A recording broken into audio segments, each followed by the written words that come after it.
what better way to start your weekend off right? This is going to be week number 2, day 2 for Division S here for Street Fighter League Pro Japan. My name is Vicious here with St. Cola, and this is going to be so unpredictable, as it will be for the rest of the weeks, right? Going into it, we have our matches settled in between team match number 1, 2, all the way down to 3. But no matter how you spin it, it's going to be so unpredictable yet so exciting. St. Cola, what do you have for us today? Well, I hope what we have is some Sagat. I want to see what Sagat got. There are 2 Sagat players sitting, waiting, possibly ready to play those characters, but we'll have to see if that even happens. Either which way, it's going to be some fantastic action, no matter how you slice it. It's been fantastic all the way up to this point. Street Fighter League is never disappointed. And again, people, once again, every single season, this is the place for Street Fighter 6 at the highest level. The highest meta, if you feel me. We are returning back to the 2 divisions, again, S and F. Today, we're doing something a little bit different. Or this season, we are doing something a little bit different. Excuse me. We have 12 teams. We go back to the round robin league format. That's 6 teams per division, of course. We have the home and away sides. Those return. Those are obviously going to be the things that we're going to be utilizing here. The away side going to be calling their order up first, and their characters up first, and the away or the home side, excuse me, second after that. That gives the home side a slight advantage, but we've seen that not always matter. The home side has sometimes fallen and faltered despite having that little bit of a buff. Now, we're going to have the first to 2, and then first to 3 for the matches, and then if need be, here's that new piece, the extra match, which is now first to 2. And on top of that, that 4th person that you put on the bench will have to actually fight it out. So no bench warming, no sitting in the backpack. You got to fight it out with the rest of us, all right? So it's unpredictable in terms of who's going to be able to come up. If your team can't get it done, that last person will have to clinch it out. We've already seen that happen. Shouts out to Tagaki, who has been one of the most standout stars already on that Blanca. You know, beyond that, though, if the extra game is not going to be available, if that person's not available, then they do not get that point, unfortunately. Another new rule is that we've added is that if you call for a timeout, you only get 1 per match. So if you lose, get a timeout, you only get 1, so you better make it count. This all leads up to the finale, of course. The top 3 teams of each division will proceed towards the playoffs, and the top 2 teams of those will proceed towards the grand finals for some of the best action we've seen thus far. Man, and they're playing not just for the qualification towards, obviously, Capcom Cup to fight the other teams. What else are they playing for, Vicious? A lot of money on the line. I mean, obviously, we talk about the pride and prestige of being hailed champion of Japan, but as we get into it, we will definitely reveal that number even further on, right? This is what the format's going to be looking like, right? You have to get used to it when it comes to the home and the away rules. I know you guys do ask about it in the chat, and we will gladly talk to you guys about it as we are 100% live, right? We have been interacting with the chat these last couple of weeks, last couple of days, I should say. So feel free to ask a lot of the questions. If you want to hit us up on Twitter as well, we are definitely open to those lines of communication. However, I will say this, when it comes to the hot and heavy action, we may not be able to answer on time, right? There's going to be a lot of focusing on the matches, but when it comes to getting the matchup spread in regards to like who's going to be picking what character order, we will more than likely be able to answer those questions going forward. Now, we talked about those 2 divisions, right? We've had a lot of people kind of asking about like, hey, is my GOAT going to be playing today? Most likely, your way to kind of check is over on Wikipedia for a lot of like the English translations of the teams and also the players. I know that they've been doing a really great job of showing off Street Fighter League Pro Japan for the last couple of years. You can find the full-on schedule there. If you guys do exclamation mark schedule, I'll try to do my best and put out the schedule for that. But we do want to make sure that the prize is shown off. 15 million yen on the line this time. And man, that is a huge difference in comparison to last year. First, getting 9 million yen in their pocket. Second, getting 4 million yen. And third, with $1 million in their pocket as well. Still a hefty amount of money. And also with the big support coming in from all of our sponsors, Title Holdings, Suzuki, Galleria, the official PC sponsor of Street Fighter League Japan, Punk Workshop, as well as Red Bull. And then, of course, throwing it down with us, right? Varmillo has actually been doing a great job of showcasing a lot of their peripherals. These last couple of events, they were over at EVO Las Vegas, showcasing it to a lot of the pro players there, and finally bringing it to the States is exactly what needed to be done. They're bringing it back to Japan with a lot more of their upgraded stuff. You will see that from time to time in between. You actually see it right in the middle as these guys crack open the Red Bulls. We got Frida and Hamiko on the desk this time around for Division S Day 2. I love these guys, by the way. So, yeah, again, big shout out to all of our sponsors that have been throwing it down each and every time, each and every season of Street Fighter League Japan. Yeah, big support to all the people out there that are supporting Street Fighter League Japan. We've seen how the reference is out there, just in general. You see it on Twitter, especially when a player wins, or even when they lose. People go into their Twitters or their Twitches to give them support or accolades and things like that. It's just great to see all the love for the players. It feels, once again, like a sporting event, and it's great that y'all make it such a big thing. And there's also more awards beyond that. Speaking of awards, we got them up on the screen. We got the Grand Final MVP. One player from the Grand Finalist team will be awarded that one. And we'll also get a division MVP, or one player per each division. We'll also have Rookie of the Year Award, the Drive Gauge Efficiency Award, which is who spends the most during the matches, and of course, your favorite, my favorite, everybody's favorite, the Drive Impact Award, who's been hitting the DIs continuously. Those award winners will be winning 50,000 yen each. That is quite a lot of money to hit the DIs. That's pretty damn good, actually. Being able to get the Uncheck Award, that is a good extra incentive. I also forgot to mention that a 50K supplementary prize will be given to the champion team players to kind of add on to that. So I did do the miscalculation just a little bit, but it should in total get to 15 million. But we do want to talk about our ambassadors for this season, right? The VSPO VTuber group. They'll be interviewing our winning team after every match, so please look forward to all of their energy and efforts throughout the season.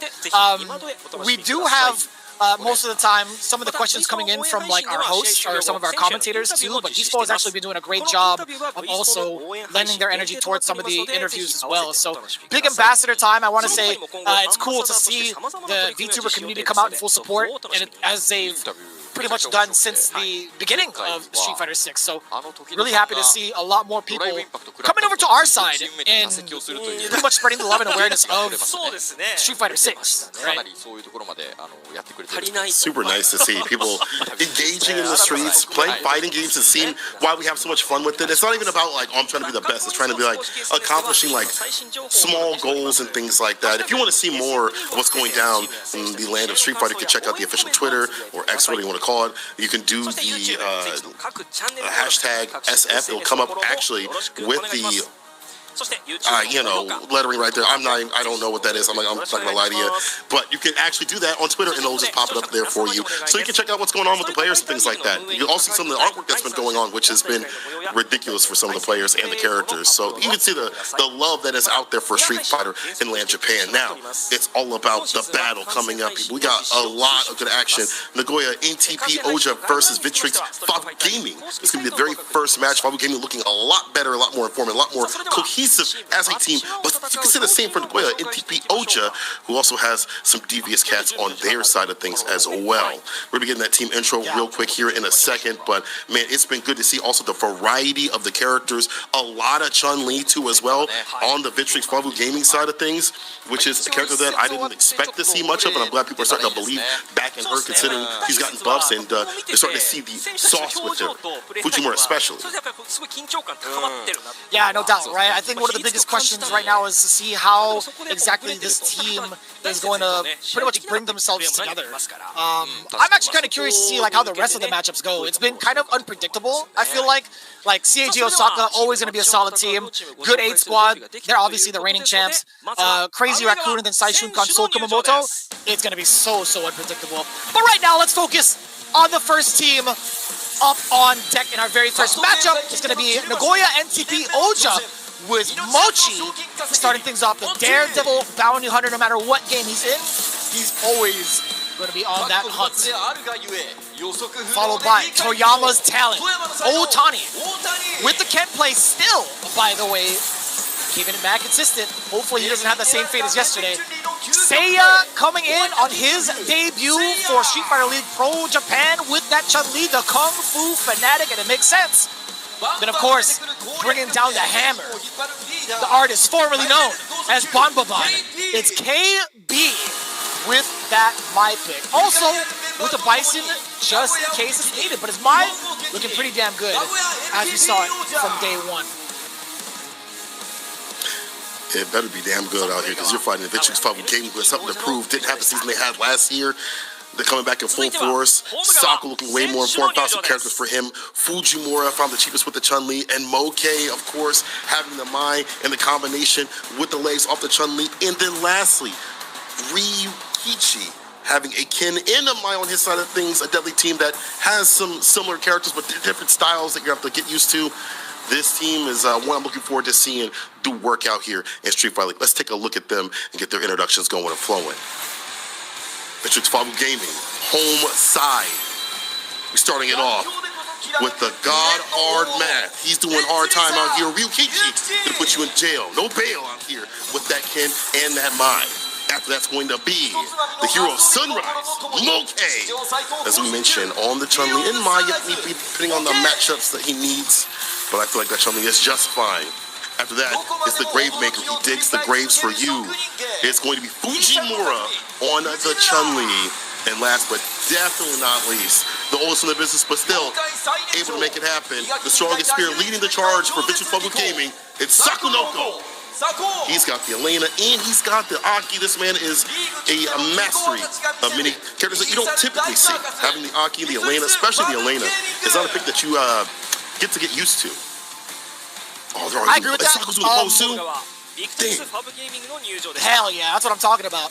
I definitely agree with that sentiment too. I think that's one of the stronger aspects of Sakunoko, like not just the execution, but him being able to pick up characters so quickly, especially when they come out. When it comes to like figuring out how characters work, Sakunoko is definitely one of the biggest people to follow. I know like Goichi does a great job of it as well. A handful of different players definitely follow suit when it comes to like tracking down which DLC is good, right? But Sako just does it in such a fantastic way. He actually had 2-0 game advantage over Kobion's Zangief. So you already know he's well versed in that Elena. Will we see it today? Perhaps, but this is what the order is going to be for Nagoya NTP Oja. I like this a lot. Seiya starting off strong with the Chun-Li, Mochi with the Akuma, KB with Mai, and then Otani on the reserve with Ken. I like this for KB to be in that anchor position. As you mentioned, he can switch off the Bison if need be. He's got the Mai to start things off. Mochi also with the Akuma to kind of stave off the Chun-Li's. That's a blessing and a curse. Having so many, people playing the same character on your squad means that you're susceptible to the counter pick, and that is still going to be Akuma. Like, he still does really well against that character. So having Mochi in that second place position is really good. And Seiya has been running Chun-Li since she was good back. Doesn't even care. He has been a kung fu master of that character for a long time. It's going to be Fujimura stepping up to the plate. I'm very surprised. He's going to be pulling out the Mai. There's no mirror match out here. It's all about the fans. He's not going to go for the mirror match pick, which I think is okay, because I feel like there's been more time for Seiya to play this character than not. So go with a different character, and I think that Mai can obviously keep up pace with Chun-Li. Yeah, I mean, you look at the current matrix of the characters being played and the characters that you kind of like practice against, right? You have Fujimura, Moke, Ryukichi. That lineup is Chun-Li, Mai, and Ken. You look at the character roster on Nagoya NTP Oja, same type of matrix, right? You have Mai, Chun-Li, Ken, and I guess the outlier would be Akuma, right? I think Sakunoko kind of covers that spread just in case with Akuma, but what's kind of dangerous is where Sakunoko's going to be. I think it's really important to note. He might end up being either the anchor or the support with the second matchup just to solidify 10 points and prevent the tiebreaker from happening. So having Aki and Elena might just be the slight advantage that Victrix Favu Gaming needs to pull it out for the W as a team match, right? As for like the team matchup. But we'll see how that plays out, right? Fujimura having both Chun-Li and Mai on deck, pretty important. But being on the home team is what really pulls that advantage to fruition for a lot of players, right? You saw day one, 2 out of the 3 team matches ended up being in favor of the home team side. Same applied for Division F. So as much as that doesn't really like matter towards like the long run of it as players adapt, as of last week, it definitely does matter. So we'll see how this plays out going forward. Yeah, I'm curious to see what Seiya is able to do. We saw him, I believe, be one of the better ones at perfect pairing like the fans, the OD fans, and even the normal fans during Topanga League. So he obviously has the defense of the deck against his character. He knows what to do. He has the ingrained matchup knowledge on how to fight Mai. So that's something that we saw prior. How is it going to happen against Fujimura, who is going to be a little bit more difficult to deal with, who might be drive rushing? And with Buttons, instead of just throwing out fans continuously, he might vary up his offensive approach. Seiya, though, does say in his interview, I will do my best to win again. We all know my opponent is strong. And Fujimura is one of those cats that it's hard to find out what he's doing. His CFN does tell some of the story, but he doesn't stream as much. He's not really out there in terms of tournaments as much. He really focuses on League more often than most things. And Seiya also says it'll be a battle of how much I don't make mistakes. That is such a fighting game thing. How much I do not make mistakes. I think it was Justin Wong that said, yeah, hit them more than they hit you and don't get hit. That's a very simple game plan, but you can derive a lot from that.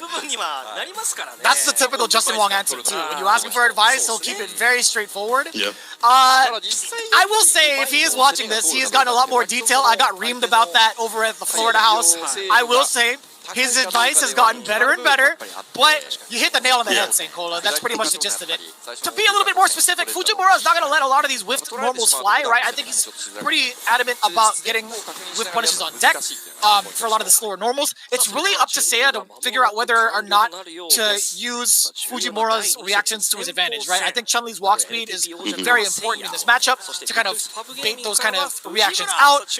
Could do a couple of lights to bait that out, but more importantly, I think Fireballs, being able to follow behind it is going to be what kind of deters Mai's approach. But if you're within range, you get the low forward. Game number 1, Fujimura versus Seiya. Fujimura with the big opener already with the low medium kick. This is going to be ever important, right? Mai already with the lockdown could spell a lot of problems for Seiya. Yeah, with more bar too as well. Being able to harass continuously up in the corner. Let's take a look at the counter combo. It's with the fireball to kill a little bit more of that drive gauge, but already we're seeing Seiya being able to perfect parry. Because Fujimura also said a similar thing. He was like, I better be perfect parrying every damn move that I see. And right now, he's got Seiya in the burnout and caught up in the corner with the level 1, the enhancement with the fans. Cross got deep, you can't leave for free. Pay the toll. Turn for the back door. We tech that, get some bar back. A little bit of drive gauge as well. Yeah. Oh, too short. You got a little bit of terrace on that too. It's wild because you do have a little bit of that aura coming in from Mai, right? You have the enhancements, you still have 4 stock in. Not going to really throw a fireball just yet is Fujimura. He's kind of sitting on that for a little bit and not within the threat of getting the DI, or so I thought. The check from that far away. Fujimura didn't think he was going to touch the wall, but not too bad to take it, right? The life lead still in advantage for Fujimura up until this point. A couple of lights, backing away is Seiya, knocking on the door down below. Oh, the uppercut punish counter. Fujimura, he still gets opened up. A slight change of pace from Seiya. Level 2 incoming. What a way to thread the needle past the approach. You gotta be kidding me. Wasn't even counter hit. Waited. Wasn't even getting a counter hit combo or whatever it may be, or whip punishing. Just found the proper timing off the button. Not falling to any sort of shimmy at all. Fujimura puts him up in the corner though. Back rise still right there. Nice and close. Again, waiting for the reversal buttons. Hella delayed on those two as well with the jab. For the counter combo, air legs, blocks it out. Hold this throw. Dash up. Yeah, I like that. Dash up, block it out. See what he's doing. Get a little bit of data on him. And it's so tough to even challenge that, right? Sending medium punch for the charged fans. You'd have to really be on point. Speaking of which, yeah, at least he got the block on the overhead, but the throws are what's really killing Seiya. OD Tencho. It was just a matter of time before the big bust out. Fujimura no longer allowed to bully in the corner for now. No response to the fans yet. No appropriate one, at least. Yeah, Seiya's been pretty good. Like round start, he got the perfect parry. But right now, looking a little bit harder to do so. I think there's a lot of variance in terms of like the normals that are coming through. We bust up with the ODDP. However, that's a lot of our wasted right now. Just get some distance. Get this whip. Does he get to the second hit? It's a pickup. Oh, you better sit him down with that Sultan. The CA dump out the damage. The handshake of doom. Damn, she looks good at doing it too. The Sultan of swag. I'll tell you what, Seiya calculating correctly with that last exchange, right? He was just about 2 bars over and still managed to get that final hit into the drive rush cancel. Perfect calculation from Seiya while maintaining that critical art. That was actually the best scenario for Seiya to close it out. What's wild is that, like, back when her 4-meter punch was like powerful, confirmable, he was 100% on it. Even right now, he's still pretty damn good. Didn't get the perfect parry there, but no proper follow-up, but that's fine. As more you can tweak the drive gauge, the better. Oh, weird interaction. You know what? That could have been way worse on both sides. Fujimura goes in, gets the Oki after this. Charge up thing. He doesn't get aggressive. He actually charged up the thing. A lot of my players right there will get active and dash up, take their Oki. And it makes a lot of sense to do so. Excuse me. Fujimura no longer maintaining that positioning nor the pressure, but the the dash back fierce, managing to get the punish counter into the level 2. Yeah, you had to spend it, right? Very expensive, had a large life lead, but Seiya's already made that comeback before. He wants to make sure that Grave is settled in for Seiya's Chun-Li. Doug, this just for you. Oh, OD Fireball. The jump fierce, and these lights right after the check and walking back. Not the best in the business. They don't stick to you as other lights do, but it's still pretty damn good. Seiya with that great walk speed, though, trying to avoid. Stand fierce in the fan. Harassing the drive gauge. Seiya's gonna have to perfect pair of these at some point, but again, that's a problem. If you mistime that, that's like a dash up throw. It kills you off the punish counter right there. Swift thrust, no conversion just yet. Fujiwara's in. Got the OD fan, still maintaining pressure. Does get the forward throw. That walk speed, ever so dangerous. Doing it again. It's gonna be a normal this time. You know, we could go for a fourth throw if we wanted to. And Seiya thought the same thing, hence the jump. But once they start swinging, Seiya's actually had so many interactions where it freed him out of harm's way. Up until this point, Fujimura, nice and easy, had a couple of bars just in case. It's going to be all tied up. I think it's our first long set of our, initial match, right? I think, in day 1 of Division F, it was a 2-0 blowout. Day 1 of Division S, also a blowout. Oh, yeah, you're right. I like these long sets. Like to see more street fight. So do the people. Starting off with the low forward, the crouch winner kick, ending with the spinning bird kick for the Oki. Fujimura blocking out. He's been doing really well at locking out Seiya and blocking him out and taking away his drive gauge slowly. Instead of just going for the usual Oki, he's switching it up and it's making it hard for Seiya to even find a time to perfect parry. So even that normal fan right there, maybe in other instances would have been an easy parry or an interruption. But here again is the handshake, this time the right hand.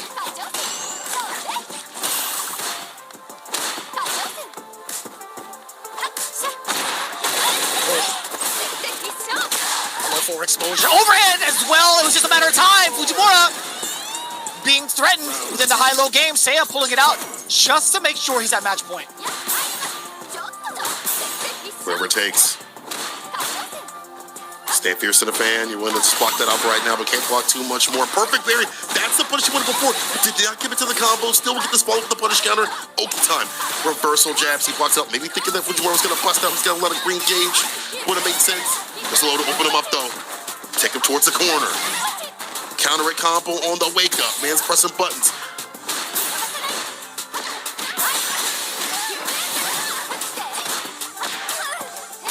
He overhead the trade. Too short for the light, though.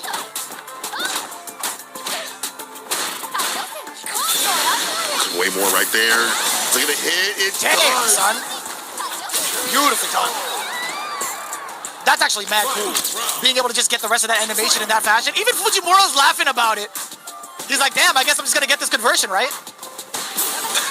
I guess it's going to kill. However, Seiya, see with full bar at the bottom. A lot of butter to cook with. What's on the pan? What's on the menu? Knocking through with those crouching medium punches. That 6-frame with the quickness, getting the counter combos, stocking up. Fujimura get up to that level 1, that makes the situation even more worse. If you get the combo, may not even need to get it done, to be honest. Yo, that was a mean jab. There's the super. Not gonna seal it just yet. One more touch. That's a tough call, perfect man. KO.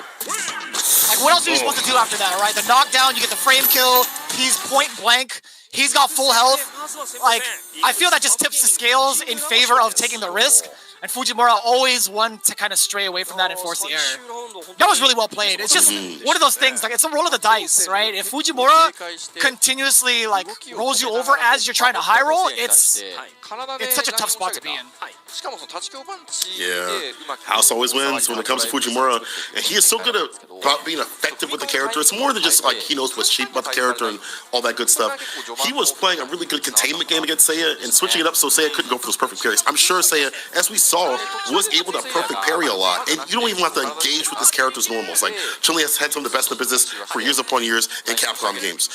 Put the fan out, switch it up, use that to switch up the pacing, and then make it kind of hard for him to get those perfect parries and the punishes right after. character so continuously, and then you kind of roll your offense right after that. I like that. And I also like the fact that as he's doing so, he's killing the drive gauge. So Say couldn't even have the idea for like OD Fireball, couldn't get a big enough conversion right after, and then now you're on the back foot right here with a meaty jab. Man, that is so meaty, it's falling off the damn bone. Fujimura, effective with this character. I always forget that he has a Mai until I see it. Sometimes I'll see it pop up every so often in CFN, but man, he showed me out right here. 10 points of Vicious Fabu Gaming. Good stuff. What a way to start it off, too. I mean, again, Fujimura's been playing with this character for quite some time. He's definitely not shy about it as well. It's just really a matter of Seiya having to stick with the Chun-Li, right? I mean, there's an opportunity for him to kind of switch off, sure, but at the same time, he didn't do too poorly with Chun-Li, right? I mean, like, starting things off with that W was pretty important. Oh, Ryukichi comes up next against Mochi's Akuma. Okay. Maybe that means Moke later, but I guess this kind of makes sense to me that, like, he has played so many Akumas from around the world, and he's played them with mine, he's also played them with Ken, that he understands the matchup to a T. So, it's definitely mine. You know, interrupt you. Oh, you're good. I mean, it's kind of weird to see him on this character because we know him for the Ken so much. We know him to be playing the Ken. He's basically made the book on if I hit you with Ken, it's going to hurt. And a lot of people have bought that book. It's a really good book. That man has optimized that character to a T, and I was looking to do so with mine. But however, that being said, every time I go to a stream, I'm like, hey man, how you feel about the character? He's like, I don't feel comfortable with her, and I gotta get comfortable with her. So I'm wondering if it's informed. Now we saw at EWC was still very shaky. There's some matches that he still wants to run Ken in, so he's kind of dual wielding right now. So if this does get bad, he can roll Ken. But I want to see how the Mai works out. He has played a lot of Akuma players. Is it ready for this Akuma though? Mochi was looking way better, way more informed than what we saw last season. I would agree with that. I mean, Mochi was, I think his debut was last season, no? He was brought on board. He actually had taken to Street Fighter 6 within like the first year and trying to figure it out. I mean, he's also a man of many games, different styles of games, particularly one other franchise that Machabo is also a part of, and I know like Dogura plays that a lot. Kazunoko, also a big fan of that game too. So I guess it's cool to see him still stick to it with the Akuma pick. I want to see where the improvement is going forward, though. Like, I want to see what else he has to kind of stick with the current meta, and also with the way that the rest of Japan's meta, the way that Japan's been playing in that meta, right? We didn't really get to see Mochi in a full swing of like a first or second match. Like, he was still stuck in a best of 3, locked in for the tiebreaker against Takagi last week, but I think there's going to be a little bit less pressure now for Mochi to at least get himself ready for like regulation play, right? Yeah, and I think with playing those other games, you melt really fast. So when you go over to Akuma, you're like, this is just like home. Like this is, I'm not afraid to melt for a round or whatever. You know, one of us is going to die and it better be you, but if it does happen to be for a round, it's okay. Like he's been informed with that sort of style, so I think him playing Akuma is great, and I think him having a lot of options to rotate is also great for him. But I want to see that come out, as you mentioned. I want to see those improvements. We saw glimmers in terms of like confidence, in terms of like confirms and things like that. I feel like he's better informed in terms of using the walk speed and the bigger buttons that Akuma wants to present. But we got to see it more because right now Ryukichi, I feel like even if he is not the best with Mai, even if he's not like the most confident with Mai, he still knows what to do with her to make you lose 40% of your health. Like I think that's the one thing that he guns to for his game plan is to make sure that if he hits you, it's going to hurt. Like the neutral and all the other stuff like that, that's behind it. But what comes first for him is to optimize every hit. So I'm assuming that he's going to do that out here. Yeah, I mean, we'll see how that plays out. I mean, I think majority of the time we've seen this matchup, I think they're pretty even. Like, Mai does have the pressure to fans, etc. The walk speed is great as well. Her normal is pretty extensive to go for counter pokes and also kind of dictate the pace. But Akuma can do the exact same thing, right? Like, his normals are just as far reaching. His damage output is pretty substantial. He doesn't have to rely on a level 1 to get buffs and also get his fireball game started, right? He has one of the best fireballs in the business in terms of speed, being able to hold it, apply pressure with mini fireball setups, or even and certain strings with fireball to force the pressure, right? So there's a lot that can kind of go back and forth, right? There's a lot of like balancing that needs to kind of really be considered in regards to this particular matchup. So we'll see how this goes. It's really a matter of who's got the better ideas for the matchup on paper. right?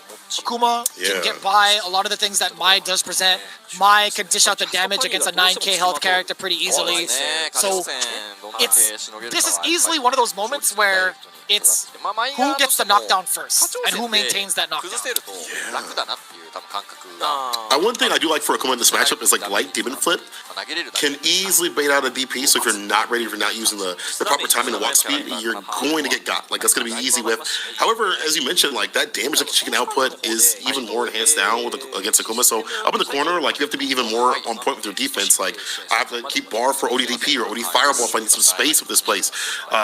Even more so you have to think about your bar usage and what you're expending and what you're also, maybe taking away too as well. So we'll see what happens. Like these bigger buttons, as you mentioned, like stand fierce, stand medium, those can be countered by Akuma's, but in the same way, Mai can do it with her walk speed, her buttons too as well. So then we're going to be a matter of who can get going, and I definitely agree. And whoever gets that knockdown is going to go to town. And I feel like both characters got some nasty set play. Like Akuma's still set play king out here. Even the Demon Foot's being nerfed, he's had some nasty sets. We saw Kawano with that cross up, bringing that back with a different sort of look over at EWC. And every time I watch a Akuma player, I always learn something new. So that character of a million toolkits, even if they modify him, he'll still be ridiculous.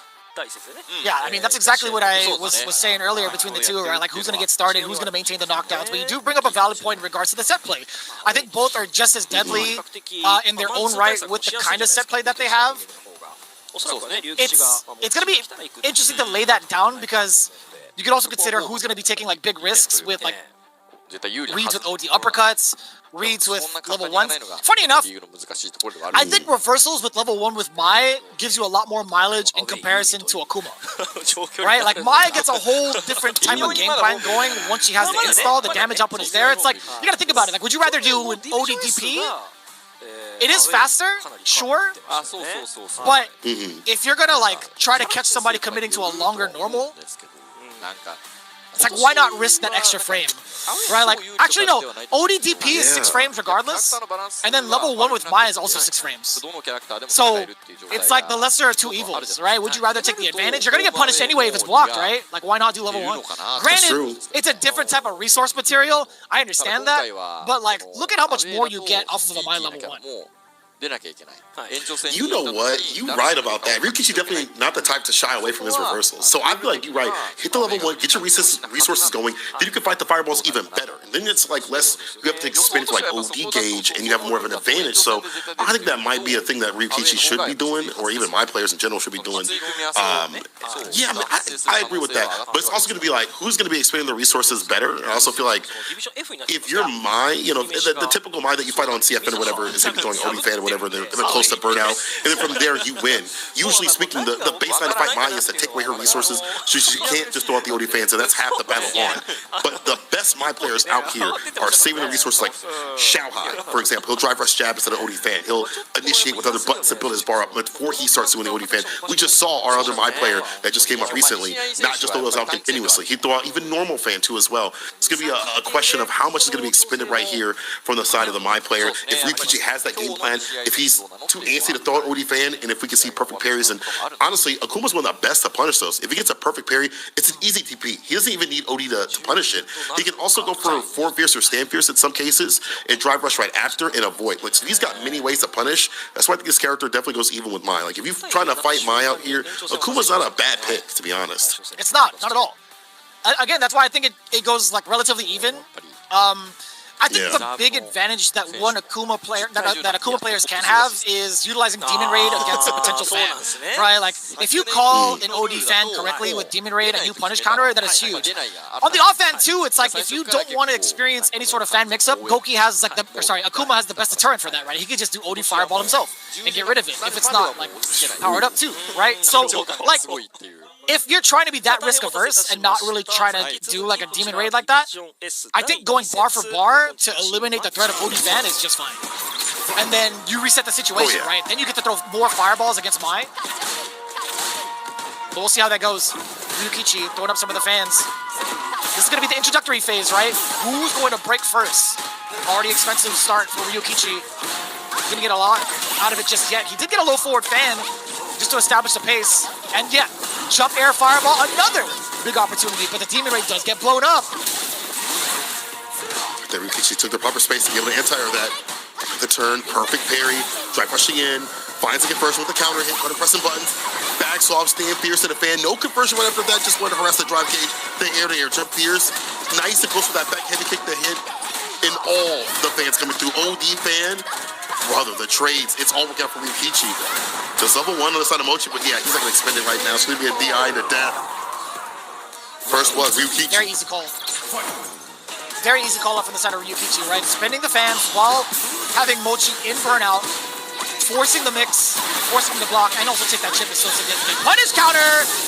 Level 1, Kageru no Mai, we do get the install. Ryukichi is going to have a lot more of a better time within neutral, but he walks up anyway. Stand jab is started. Cool.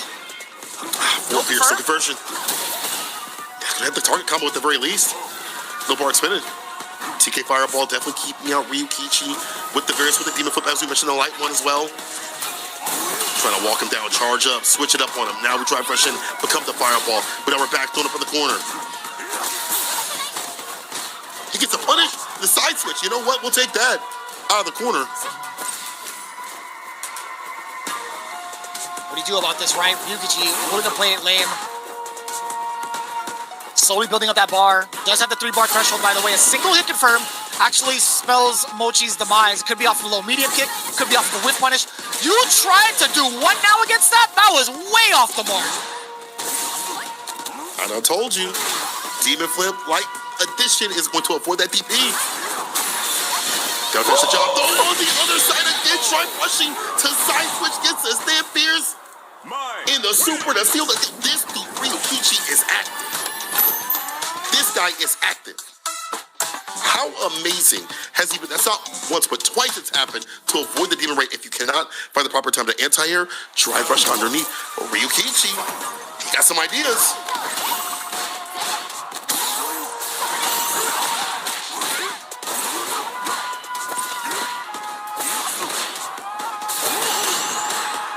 Pretty low on the drive gauge already as Ryukichi. It's the first time Mochi's actually had that momentum or that pressure. Adamant gets checked immediately from Ryukichi. Damn, was that preemptive or was that reaction? Stand jab. So effective on that. Oh, what a punish counter. The medium Tatsu getting past the fan. That was godlike. No, go for the low though. It's with the hezzy. With the DP. Frame kill back. So he thought it was going to be a throw. Not going to happen. It's going to be a stand fierce. Instead, you're dead. Ryukichi with just too much momentum and pressure right now. Mochi just can't get a handle of it. He's so wily, so squirrely in the whip punish against that big button. We talked about it.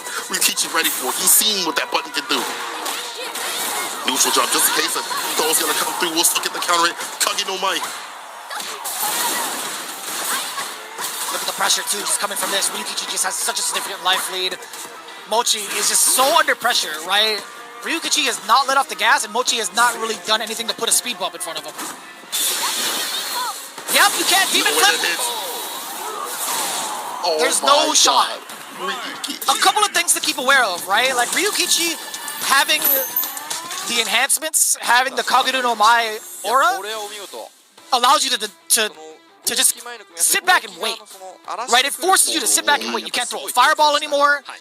You can't approach airborne. You know for sure he's going to be going 3/4 of the screen to punish you. It's just the idea to punish these demon flips so continuously. That is a pain point, as we mentioned, or it could be a pain point for Mai. He's like, I'll use the drive gauge and use the bar at the bottom to get the kill against the flips. And that's it, bro. Ryukichi, man. We talked about how he's so good about punishing things, and that made me maybe part of the new meta right here against demon flips, or like aerial attacks using drive rush to get underneath. Like he did have some good anti-airs. Even the normal demon flip right there got DP'd. His normal DP, excuse me. And just again, just right momentum. Mochi he couldn't find a way on the ground with the bigger buttons. The fireballs weren't working out. They were perfect parried. The aerial approach was checked the challenge by this. The level 2 once again, bro. That is so godlike. Having the enhancement to ensure that he was able to get the kill right there. I'm baffled. This may be a part of a new meta right there with like the drive rush underneath the demon flip, but just in general, how he is able to punish, how we've seen it with Kenby C with the Mai. 2 games already, Victrix 5 Gaming, 20 points. A lot is right on KB right now as the captain. This is kind of tough. Do we see the Chun-Li matchup again now? Is it going to be obviously a Mai in every single match? I honestly think Moke is going to be sent up for the anchor spot. And I also like Sako in the extra match for Elena. Yeah, Taisho Moke, yep, captain is going to be Moke for sure. So, 対象はモケ選手使用キャラクターもしもしはまだ前ではなく準備操作タイプクラシックとなりました Okay, I thought he was going to do like the call or something. I love Moke, man. Woo, so, yeah, very similar to what we saw from the very first battle between Seiya and Fujimura. This is going to be a whole different story, though. Like, Moke has definitely had a much more solid Chun-Li style. Right? He understands player instincts and player reads quite well. If you don't believe me, go check out his most recent tweet of him dashing up 3 times and doing a Zanshu in your face. That is also pretty grotesque to see, but it is what it is. Moke is actually pretty godlike for that. All jokes aside, though, I think Moke navigates this matchup very well. He's been playing against so many different Mais from around the world, whether it's EWC, Evo Las Vegas, etc. Right? He's been well versed in this matchup, right? It's just a matter of whether or not KB, who's been sort of balancing 2 characters right now, has enough to stop the way that Moke's been playing these last couple of months. Yeah, I think if the Mai doesn't work out, you do have the Bison pick, which is just fine in this matchup. You know, it's one of the characters that can actually fight the Fireball game by just skating right through with the Psycho Crusher, if it comes down to it. One of the things I do like about Moke is that he's willing to take risks. Unlike other Chun-Li players, they really hold their bar, they clutch that bar as much as possible. He's willing to get close to burnout or go into burnout to be able to take the round or take it down. Whatever it takes, you know what I'm saying? And if it's not going to do so, he'll back off a little bit and lull you in that false sense of security and anti-you, he'll trap you with the forward medium punch. He understands that his, like, the neutral of the character will work out. It's something that Tachikawa had said, like, last year. He was like, you know, a lot of the Japanese players were emboldened by Noah about the burnout scenario and, like, changing their strategy. And he's like, one of the first people that did it was Moke. And you see it in his play, and that helps that to allow him to be more aggressive, and I think that might allow him to be a little more active in this Fireball game. Might do a little bit more like the Odie Fireball, Drive Rush right after. So we'll see what happens here. We're getting the interview here. High spirits from the side of KB, despite how much is riding on him right now. But I've seen him also have some good sequences too as well. KB definitely has labbed out some really nasty things with this character. He says, I'm really nervous. I have no idea how I can manage my moves. Oh, that is not a good sign. Oh, no. That is not the kind of confidence starter you would want, right? But, I mean, honestly, KB is pretty humble. I mean, if it comes down to what needs to be done, KB definitely has, like, a bit of the clutch gene in him, right? He's no stranger to this. He's been doing a lot of big clutch comeback moments since Street Fighter 4, right? The artist formerly known as Banbaban has been a part of many highlight reels, whether he's producing them or being a victim of them, to be quite honest. It's just how it goes in the nature of the numbers game with Street Fighter. But I honestly think it comes down to, like, how much KB has adapted towards the current meta, and, like, how much of a different look he can give towards Moke. Because, like, if you think about it, right, like, Moke also representing the Mai. He played Mai and Chun-Li over at Blink Respawn. It's true. He did manage to get himself to CEO. He played Mai at Combo Breaker. He played Mai at the ACL. And he also rocked Mai during Evo Japan. But these last couple of events, especially at Evo Las Vegas, he's been playing the Chun-Li. We saw a lot more of the Chun-Li over at EWC. So I think he's more than ready. Like, it's just based off of, like, how often he's played against people from around the world, and you compare it to somebody like KB, right, who hasn't really had the opportunity to travel as much, if I'm not mistaken. I'm gonna double check that just in case. Yeah, so not a lot of big travels coming in from KB. The last time he had gone out was for the EWC Last Chance qualifier, where he fell short to Matsu. So outside of that, it's hard to kind of keep up with the numbers game, or at least the experience level that Moke's been exposed to this whole year. See how the experience comes into play. Already started out strong with the low, and Moke had some words to say. He said, I had to say something to KB, but what's it with you changing your name every time? If I win here, I'll be calling him KB. Don't I answered to him, yo, you talking about a smack, you better come through in the match, though, Moke. Or cancel the Fireball, try to grasp the drive gauge. There's a low right after. Called him after he was out of the parry.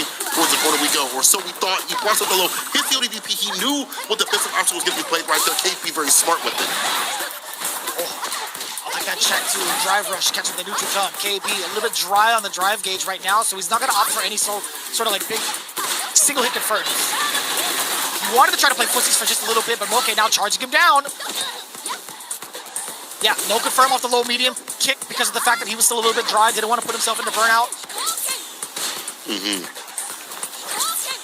Careful now. A lot of fireballs. Driver's overhead. He backed off, waited for the right time from across the street. Just teleport in. Instant transmission. Now listen, KB caught on lacking. Moke starts with a 4 medium punch to start things off, though. The handshake through. Walk up throw. He knew you were trying to walk away the shimmy game. He was in there. Yeah. Kind of wild, right? We were talking about it. How different of an approach does KB need to have to throw Moke off? He's already throwing him off pretty substantially. That forward roundhouse getting absolutely blown up, expecting maybe a low forward, and KB, actually, funny enough, he was playing with that range because of the fact that he's dry on drive gauge, which makes a lot of sense, but still managing to blow up and read the forward heavy kick against Moke was pretty smart. The walk speed is just so impressive. Those handshakes. Oh, yeah. Being able to handle that with the fans as well. As more of a poke now, you see that way more of a poke than like a harassment tool to kill the drive gauge. Ooh, that could have been it. Didn't want to spin the bar though. Gets hit with the head kick. Some scaling on this. Moke's gonna go with the Sultan. I would assume you spin all that bar to go in the gray, yeah. Sitting out with that level 3. Gotta do it. See all the way some extra damage. But that means no bar for this last round. And a lot to spin on the side of KB. That means KB can feel more liberal with like getting level 1s off, and getting for the enhancement fans. I want to see him do more OD fan. Force Moke out. And as soon as I say that, he delivers round start. Oh, that's a big gamble. You go for level 1, and you still have so much in the tank too. The throw mix after the OD fans yet again, halting Moke, and also taking a lot of his drive gauge. An erroneous jump, actually. KB puts himself in the corner. A lot of sweeps. Moke's not ready for it. Walker looking for the counter hit. No way punish. Oh my god, KB, your drive gauge is so gone. But your confirms are so godlike. That stand medium off that heavy kick, and that's gonna be it. At the very tip of the fan. He felt a freeze. KB. Putting Moke slightly on tilt, right? I think it was Moke who was trying to play like the chasing game against KB. I think there was an excellent job being, I guess, not the aggressor, right? He's just kind of like backing away, and then when it comes time to throw out the fans, he does it so well, keeping the mix so ambiguous. Really? Dive kick? This gets the 10 show. KB's got a lot of different looks with this character. Oh my god. Back right, still right there. Nice and close, but that is Oki. Harassing with the medium, strike rushing in. Back with that fireball play. Moke definitely different in terms of other Chun-Li's. He's getting perfect parry. Catches the mid-air, still allows him to get a enhanced fan afterwards. Backing away, setting the pace against Moke. Moke, how do you even approach, right? He's still trying to buffer some, maybe like an Hazanchu. Oh, the Hazanchu just right under there. KB wasn't going to be susceptible to that. Way too close. Burnout is imminent. So that backs off with the enhanced fan. Hazanchu trying to cut through, looking for anything. Would love to get a punish counter. It's not happening, KB. Look at just how annoying, pestering he is with this character. Backing away the optimal ranges, looking for buttons, blocking out the fireballs. Okay, still the punish counter into, what was that, sending medium punch into the fans? I actually blinked. I didn't get to see what normal that was, but KB now sitting on match point. It was. That button's doing mad work right now. Clocked in overtime. ODDP is fine though. Does get the reversal. Driver stampede to kick the overhead right after to trade. Crouching medium punch just a little too short. Okay, you gotta make the most of it. You have him up in the corner, you get a little bit of a whip punish there. No! Letting the drive impact fly. Moke wasn't ready for it. Perfect parry against the Fierce. What kind of anticipation is that? KB all over it. Actually getting the most of this matchup with some of these perfect parries. Jive rush check on in. Moke not anticipating it. Does get the target combo and the rest of it level 2. Not quite dead. OD Tencho for life. That's plus. 1, 2, level 3, level 2, excuse me. But he's forced to do a level 1 here. Yeah, I had to do it. Just gotta do it.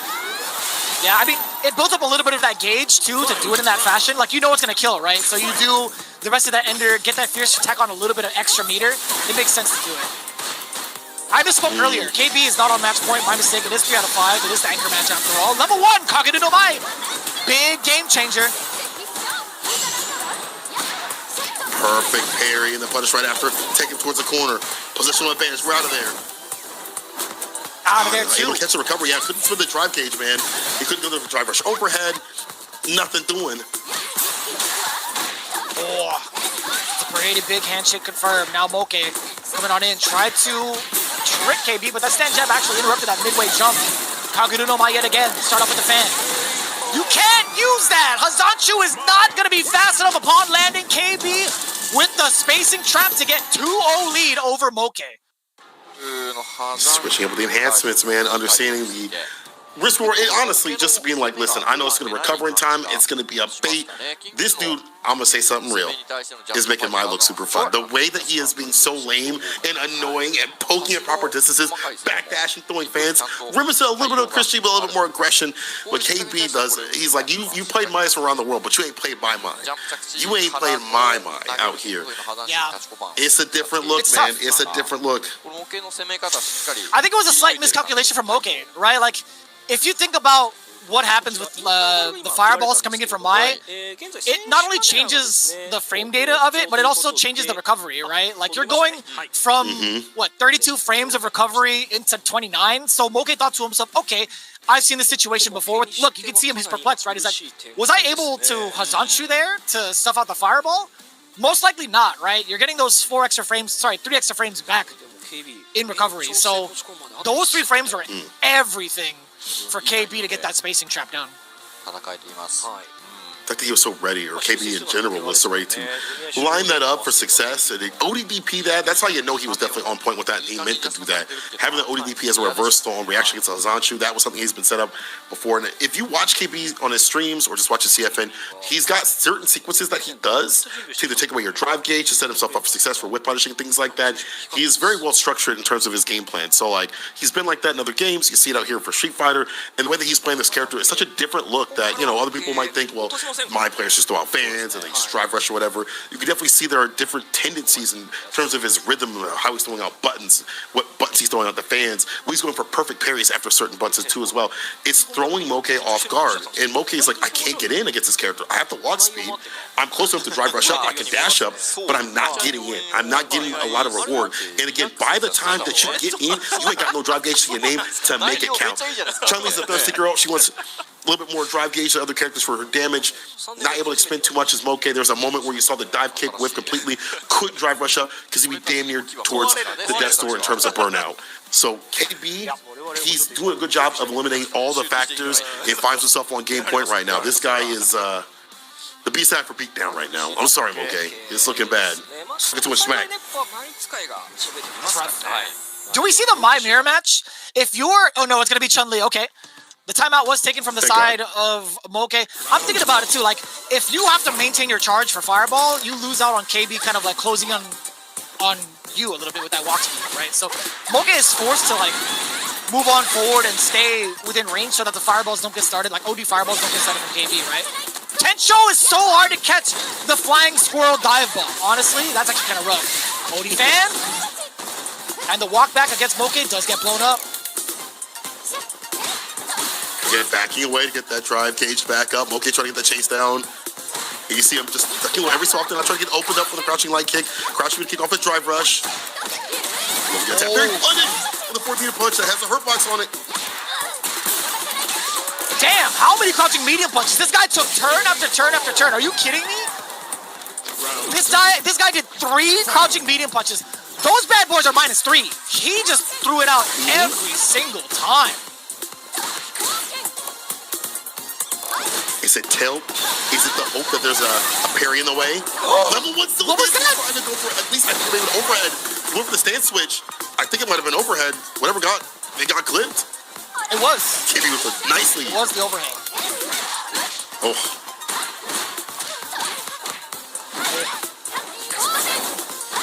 Oh. You know, that's fine. I'd much rather just let him out of the corner instead of like risk getting hit with the Tensho. Or at least getting punish counter for trying to stop with the Tensho. Perfect parry coming in from KB. Not gonna get the level 1 just yet. He has 1 more stock left to throw out a Fireball, but Moke, he's trying to stay within range to react to Fireball with level 2. Oh, you're right. Too out of range though. So many of those. Oh, yeah, with the link right after the crouching middle kick. Gets heavy the trade, and not too bad for Moke in his favor. He's got the bar to work with. It's all the Fireball, the medium's able to hit, should be level 3. And KB with the beatdown. The is in the name. He was talking too much mess. And KB brings us a 3-0 over Moke, the most annoying mind of business in the right sort of way. What great play, man. That's the kind of variance I want to see from these players out here in terms of their game plans, in terms of how they are altering their characters. It's not just OD fan, it's backdash. I'm going to spend some bar, I'll get expensive with it, but I'll back up because you can't chase me down. In understanding that matchup, the dive kicks against a 10 show would tilt me too, okay? I understand. But I understand that means this. We got 20 points on both sides now. It comes down to the final game, but man, that was an expertise in mine. He gave so many different looks too. He played that so much slower than a lot of the Mai's we would expect, right? Fujimura actually plays a lot more of a smothering type of game. KB actually played it so well in neutral that was mad annoying for Moke. Like, Moke is so used to being the one to kind of initiate on offense, and you see him, although trying to close the gap going forward, it's just a matter of time until KB throws out the OD fan, right? There's just so many things to kind of consider. Even trying to throw out forward or back medium, right? The handshake. KB was ready for all of those instances to punish counter accordingly. But this is where it all began, too. Like, establishing the ground game this early on with some crazy looks with like driver overhead, driver slow medium kick, even driver stand jab. That's like a more common start to it. He wanted to see if Moke was going to be ready within game one. Then after game one, after all the shenanigans were out of the way, he played a much more of a compact game. Like, he was trying to like close the gap. He was trying to hit some of Moke's attempts to try to initiate with normals and walked out of there to whiff punish. He played a much more sturdy ground game in games 2 or 3. I love to see that variance. KB definitely, maybe super interested in playing that character again, honestly. But right now, it's going to be playing up is Otani, and we know who comes up on the side of Vitrix. There's no question about that. But Otani on the Ken, though, again, as you mentioned, like, it's cool to see that we do have Ken back up in the business. If you're Sako, I don't know how Elena does against Ken. I don't get to see that matchup too often. But I know that Aki players, as we mentioned previously in one of the previous episodes, it's like slightly losing for even, really more even, I guess these days for Broski. It's going to be Sako, of course.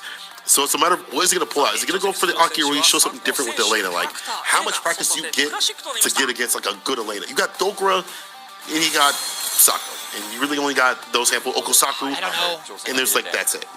So you only get, so it's going to be Elena. Okay, that makes sense to me. I think that's a better dice roll against Otani.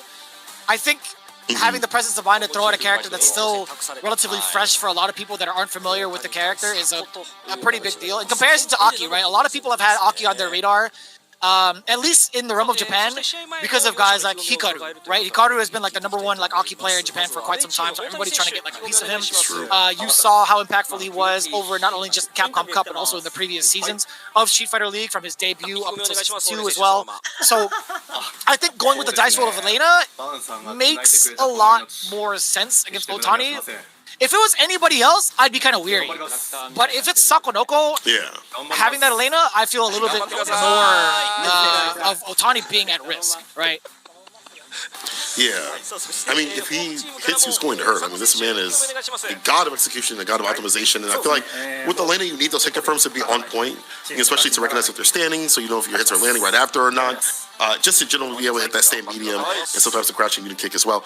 Like, you have to be on point to get that reward, but the reward is pretty good for her. Like, she gets good corner carry, good damage without having to spend too much bar. Her corner pressure is actually really good. She has a lot of nasty meaty setups that at max take away quite a bit of your drive gauge, and she does have ways around the fireballs that might be problematic, because Ken's fireballs are more pokes than they are like actual good fireballs, a lot more recovered than the other Shotos. In terms of the interview, Otani says, "The chance KB gave me, I'll make it worth something." And Sako said, "I'll have to win to get I'll have to win to get today's win, so I'll just do my best." Simple stuff. Straightforward, yeah. I got to win to win. Yeah, I mean, type it out, print it out, put it on top of your office board and like hang it or something. Some words of wisdom right there. I don't know. That's just how it be. That's just how it be. But yeah, honestly, I still like this look with Elena, right? I think we harped on it a little bit before. Elena is more so the one to kind of act second until the knockdown happens, right? I think she's built more like a counterpoke style of character. And mostly trying to like be a nuisance with maybe like further range normals and overhits, right? But it's always gonna be like death by 1,000 cuts up until you get the single big hit. Like Elena's damage output in the corner is much more substantial in comparison to what she has mid-screen. But good thing about that is, on that same note, excellent confirm on that counter hit as well. On that same note, she does have a lot of opportunities to get like really significant corner carry. No off check here. He may be over 40, but my man is ready. The double drive impact for the burnout. This guy is studied too. I like that. Oh, still got it. Uh-oh, again. Gonna catch him. Crouching to connect it. Try to go for the DI right there. The backdash was clean from Otani. Gets it far back. He's back in the green. Try to lay the crouching medium punch. No hit right there. Yeah, I would go into as well. Kill the drive gauge as he tried to tap parry. He's in burnout. Trade conversions on both sides. Nothing big from Otani though. Definitely close it out. No matter how. Oh! He was so confident that overhead was gonna hit. Otani being able to block the rest of the target, almost spending level 1. Not too bad, staving off the big threat of being in burnout. Sakonoko a little bit impatient on that. You have to be pretty keen when it comes to confirming some of these target combos. Some, I feel like, are very hard to confirm to darn near unconfirmable. Some of them. It's a necessity to at least have that more often than not. We see the level 1, we side switch here, keep the drive gauge as much as possible. Oh yeah, see that's a difficult thing. You can't fireballs like you used to. The Link Song able to cut through the fireball right there. That level 1. Also have that nerf right after we can't play a fireball. That puts it right up in the corner. Toe tap, trying to find a counter hit at all. Sako blocking it out. Nice lead for him. I love the pace that Sakonoko's playing at too. He's always starting with the lights, always starting with the forward heavy kick as well. Link Song, a little bit of a cancel. Damn, son. I love that too. The pressure with the standing medium kick, knowing full well that it's +1 and it doesn't push back that far, he's able to steal his turn with another standing medium kick and enforce that threat. That's really good anywhere on the screen, really. Other characters kind of have to get that pushback on them. Not Elena. Even better in the corner. Leg lock. The roll to keep the drive gauge up as much as possible. Backs away. We've seen that stand fierce and a crouching medium punch play. He knows this man's about. Uh-oh! No! This is the confirm. Unfortunate. It heads Tatsu towards the corner. Max out the OK, the corner carry. Cross got crouch fierce to keep the close range pressure. However, Sako blocks it all out. Forward round has to check and threaten. Does the punish counter. Perfect parry as well. Otani trying to take his turn back. The amount of meter you build off of this, pretty substantial. We get the uppercut. Oh! No confirm off of the standing medium kick. And I don't know if that was counter hit or not either. But it was +5. I guess he didn't want to go into like a light, into like a driver's cancel or anything. Otani's making him pay for it. One touch from Otani. He's trying to initiate too far for the throw. Way too far out. Jinrai. One more time. Striker still the tap area. Tim plays around the reaction. Thought it was going to be a button. It's a throw instead. And Otani, first game, only needs one more to clutch it out for his team. That's tough. Like, what normal can Elena use to check that drive rush? Like, stand medium kick does have a pretty decent range on it, and standing, it's a 6-framer. I like crouching medium punch a little bit better, especially if they're drive rushing, because they're already like in a standing position, right? Although it's 8 frames, I think it's still like a pretty far-ranging normal to cancel into super. That's hard. Yeah, 8 frames is kind of difficult. Gotta do what you gotta do. Whip punch there on the stand fierce though. Sako ready. Like that. Going for the cancel with the roll. Don't spend too much drive gauge just to get in. Give that spacing plus frame scenario off the Dragon Lash. The whip punish. Almost had it. Oh, he thought he was close enough to punish.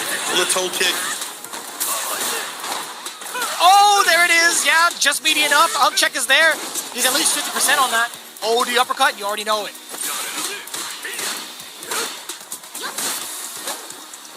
Jinrai's doing work on the drive gauge. From that medium. Raw slide. Maybe thought a fireball was going to come through. Look at the Oki. Drive rush throw. We'll do another one. Oh, it's going to shimmy. Finesse and bless. Otani about to put the old man to rest. It's a set-point scenario. Sako not done yet, though. He's got a lot of bar to work with. Oh, yeah. Ready against that crouching medium punch. You've seen the recovery on that button now. And the hurt box. It's real. Cross-cut scratch wheel. Side switch. With a punish counter, knocking him on airborne. the Scythe, the Ender as well, Rhino Horn into the Scratch Wheel. Plenty of damage with very little resources. All you gotta do is spend the rest of it. Level 1 incoming, and if that's not it, it's gonna be another one. Wow. Big thing. Sick, right? Perfect. That is, bro, this character's godlike. This character, it's like, she's mad fun to watch, but personally, I think she's very difficult to manage. Oh, I agree. So like, with the That side switch, was sick. like the OD roll. You are so smart. I'll put him in the corner. Look how close he was too as well.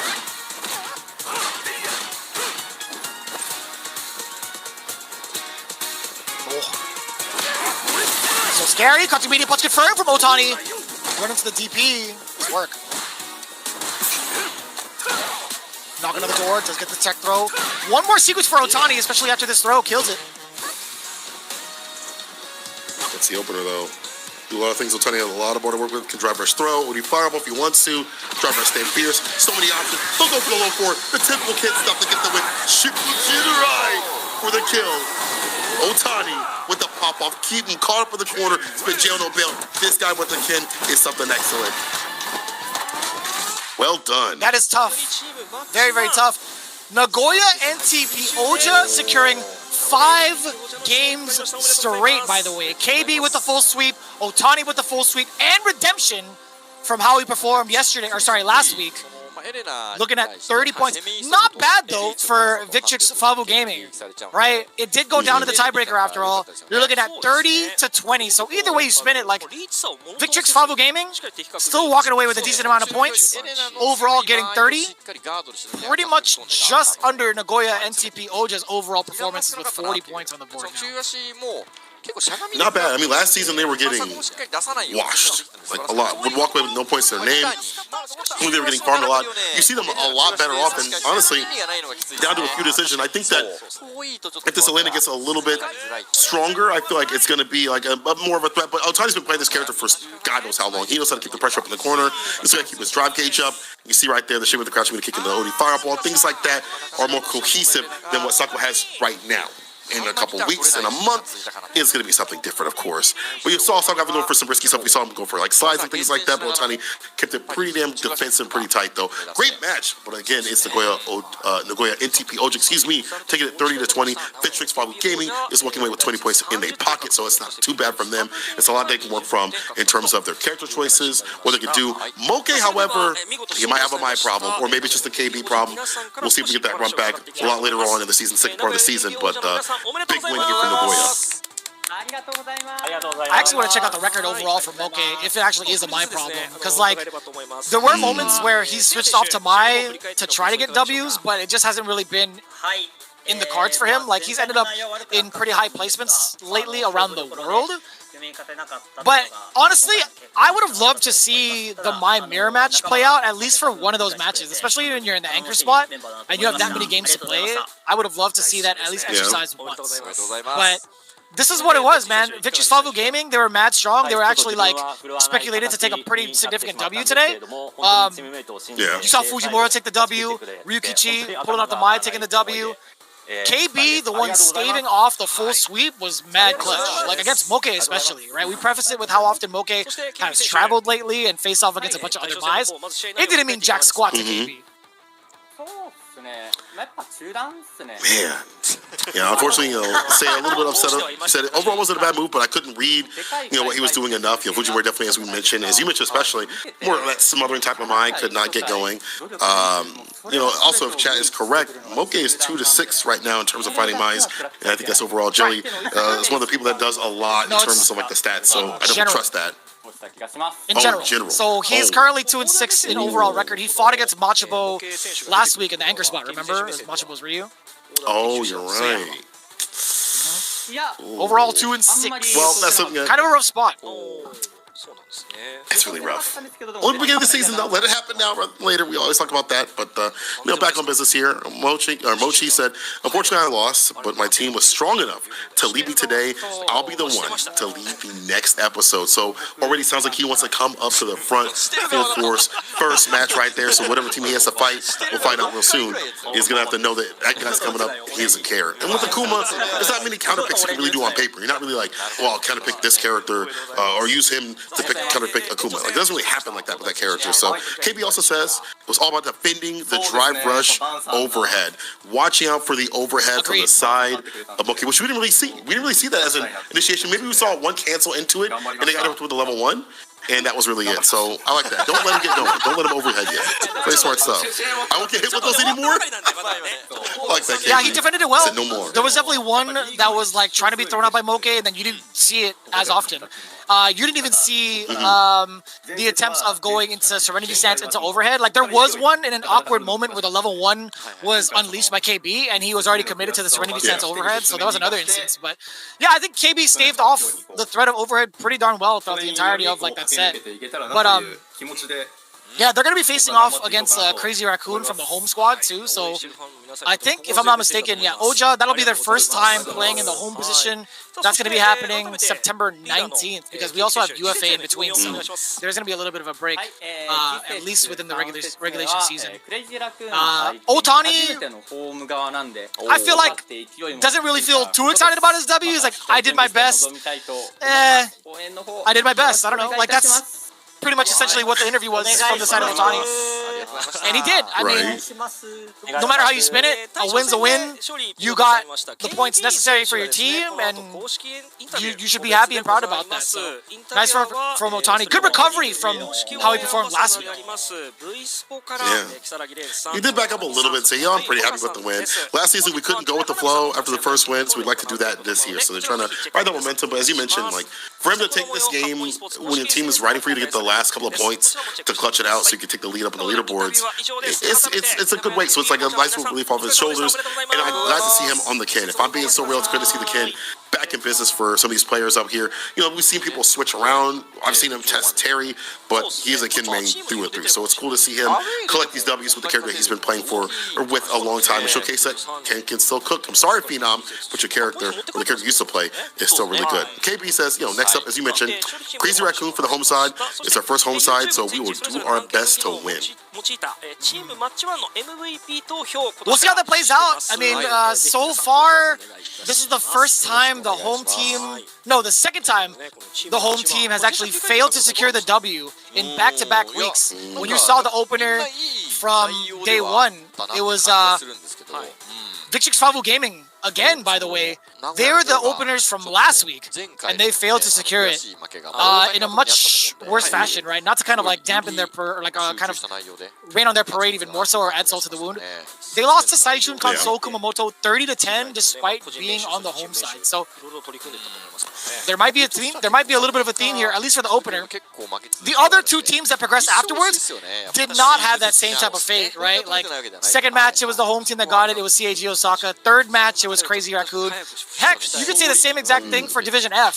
That exact same layout happened, where Detonation Focus Me was on the home team. They lost 30-10. Then Vero took theirs 30-10. Reject took theirs as well 30-10. So maybe it's the game opener that puts a lot of pressure for these people. Maybe. It's like the curse of the opener. Hopefully that's not going to be continued one to continue through these brackets. Next up, we have CAG Osaka going up against Good 8 Squad. That is going to be an absolute bar burner. We have the likes of Rich, Ada, Urio, and Tagaki, who is, man, that Blanca is insane. He blew up Twitter. Twitter was going crazy for him. If you want to see more of that, you can actually follow this account right there. Or, hit us up too as well. We'll be retweeting a lot what's going on with him. Good 8 Squad, of course. Are we going to see the Sagat? That's a question I've been asking myself as soon as I saw Bagheera come up. I've been watching his stream a little bit. Are we going to be seeing more of that character? I hope so. I really, really hope so. I mean, there's got to be a different change now. Good 8 Squad actually were the ones to fall short last week. 10-30 against Crazy Raccoon, by the way. So they're going to need to kind of play catch-up at this point. Sahara was playing in that anchor spot. Will he be forced to play in the anchor spot again now that they have the home team advantage? In the meantime, we do have to shout out to our sponsors, Galleria, being the main PC sponsor for Street Fighter League Japan, and also for a plethora of different events throughout the entirety of Japan, throwing down with so many different collaborations and so many Street Fighter 6 events, right? And you can best believe Street Fighter 6 and Suzuki will have a big presence over at Tokyo Game Show, right? Not only will Jury's Bike be there, but also the cats from Street Fighter 6. They're going to be traveling in from the Osaka office. I'm sure the Tokyo Esports team might be traveling out as well. I don't know exactly what's going to be in store for Street Fighter 6, but I can bet that there will be playable stations of Street Fighter 6. I can only hope those stations have C-Viper. Please. I know Sherry is like, I don't know if she's going over there, but I know she is hoping for it to happen. Look at all the cool fan stuff. Again, once again, there's so much fan merch that you can get for like, support your favorite teams and things like that. I wish they do the buttons again, but either way, there's still many things to pick up. I'm not sure what these are, but maybe they're flags or something like that. Metal displays. Okay, that's super sick. Like, all right. So again, ways to support your favorite team. You buy the favorite team and maybe put them in your house somewhere and stuff like that. That's really cool that, again, they have that reference to showcase outside and just watching. And there's even more. There's caps, there's keyboard caps, and they've got the lights. The ones I was using at EWC. Oh man, come on now. How can we get these? Production. Can we, maybe for the finals or something like that? That's super sick. That's a lot to ask for, I feel like. With all of these merch, all the new merch that's been coming out lately, eventually we'll get like one thing to choose from. But in the meantime, we got to pick and choose and figure out which one. You guys saw the conclusion of team match number 1. You're about to experience number 2 is going to be CAD Osaka versus Good 8 Squad. When we return after this break, don't go anywhere. We'll be back with more Street Fighter League Japan.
Red Bull gives you wings.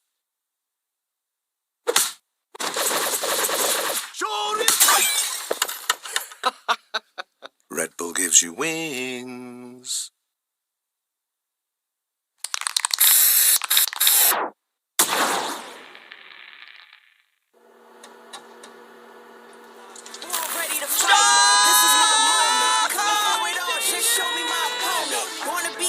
I'm a legend in the making, and this is mine for the taking. Cause I got what it takes. I'm number one, cause I'm no bricks,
Come on, everybody come alive real quick. Battle of the strong, survival of the fit. Take your best shot. Here comes a new challenger.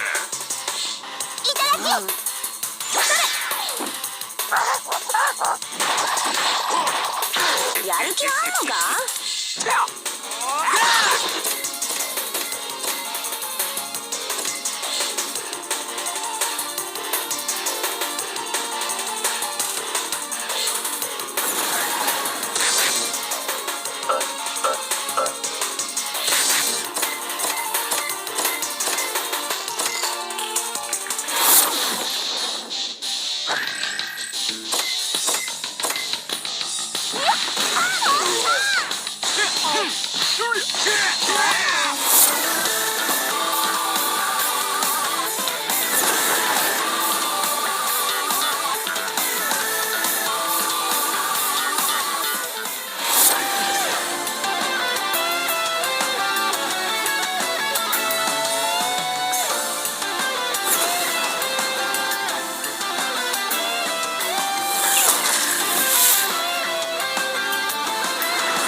この夏ゲームの世界に飛び込もう。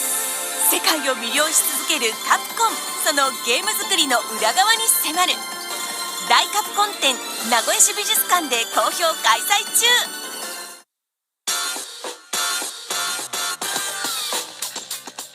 いやこれはでかすぎる。ここはラッシュする。投げがどう？にたまるよ。たまった。ここはたまった。中足。なんで？スカッテリーされるかな。ライトニングビースト発動。オッケー。よし。勝つんだ。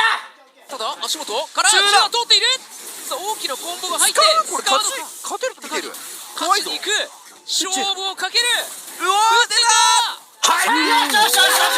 おっしゃ。あと一本。あと一本ぞ。行く。高木はどうする？投げ。受ける手。打つ。よく打ったぞ。あるぞ。グッ。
お待たせしました。 We are not even close to over with more Street Fighter League action. Appearing here on the official Restream. My name is Senko. I'm joined with Vicious. CAJ Osaka versus Good 8 Squad is what's up next. And CAJ Osaka, the new kids on the block, no longer experienced with the boy that becomes a man. The block, we've seen how well he could do in the extra match. Hopefully, we see him in some full frontal matches out here. Beyond that, it's going to be the Eternal Ace himself, Urio, on the Jamie, and also Chun-Li if need be. We see the switch up a lot from him with the active aggression. After that's going to be the Unlimited Dragon Dance. Now, a little more Satsumino sauce. It's Eita on the Akuma. Definitely, last but definitely not least, is the man, the myth, and the legend, the resident perfectionist. I don't know what that means, but I do know that means that Finrich is here and he's godlike. We'll see what this team is going to do against the Good 8 squad, who is in a tough position right now, at least in terms of starting things off. I mean, I guess like the word that's synonymous with like reticent would probably be like reserved, or I guess closer to like introverted. So I guess that makes sense. I mean, we've never really seen like Fenris pop off or anything, but maybe we will. Who knows? It's a brand new day after all. But let's talk about the home team, the current champs. Good 8 squad. Funny enough, they're coming in at a slight deficit, only having 10 points to their name, currently going into week number 2. You've seen the composition, you've seen the competitiveness from all 4 of these members. Let's take a closer look at our current reigning champs on the home side. Starting things off, Good 8 squad. The fearless one. It is Sahara, who's had quite an impressive debut in Street Fighter League Japan and also in the Capcom Pro Tour. One that's very familiar with everything going on in the realm of fighting game is definitely the Cosmic Buster. It is Pugera, coming in ever so dangerous potentially with the Sagat. And of course, the singularity that is Kawano, who had his birthday not too long ago. I think he's just turned 27, so happy belated birthday, Kawano.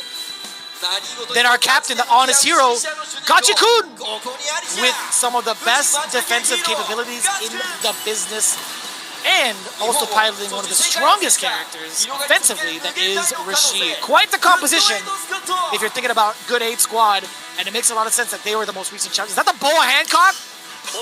Is that Pugera doing the Boa Hancock? I think it is. I'm pretty sure it is. What a beast. I think he's pretty happy with the most recent chapters. Makes a lot of sense. I love Pugera, man. Easily one of my favorite people on earth. He's actually mad cool. Yes. He understands a decent amount of English. He doesn't really like speak it back that well, but like he'll reciprocate, and he also pulls out Google Translate if need be. But yeah, I've had a lot of conversations with him since like Street Fighter 4 days when he was playing Ibuki, because he used to visit a lot. He used to visit in California a lot for like preparation for Evo. He's gone to NorCal Regionals. He's done like SoCal Regionals as well as before, but that's neither here nor there. CAT Osaka, this is the order. Fenrich with JP, Eito with Akuma. It's gonna be Urio with the Jamie, and then Takagi going on the extra spot with Blanca.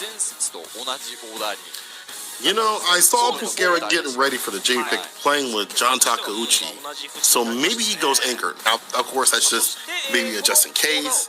Maybe to get better with that matchup. I don't know. But I saw him practicing quite a bit, so maybe he goes up a little later.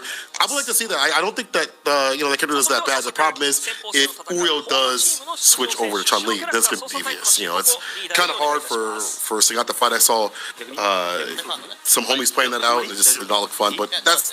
wait for that for a little bit later on, unless he comes up now. Who's coming up now? Let's see, JP. I think Sahara would be a good pick here. Ed would be a good pick against JP. I feel like that's not a bad choice. Or Kawano. Yeah.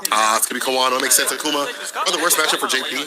Aerial addition, or aerial work is hard for JP to anti-air continuously. By having a lot of options. Demon Foot blows up damn near all of that. And the fireball is really hard to contest too as well. You know, you want to go band for man with the fireballs. He's a lot richer in that regard.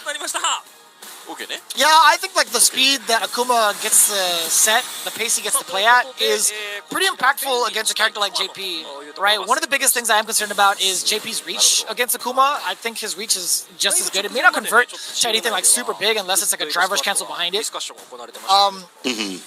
I think I like JP's preventative measures, right? Checking with fireballs, checking with like the spikes, keeping Akuma's aware of when they're allowed to advance forward if the portal's up in front of them. There's a lot that JP can do to play deterrent towards Akuma's offensive playstyle.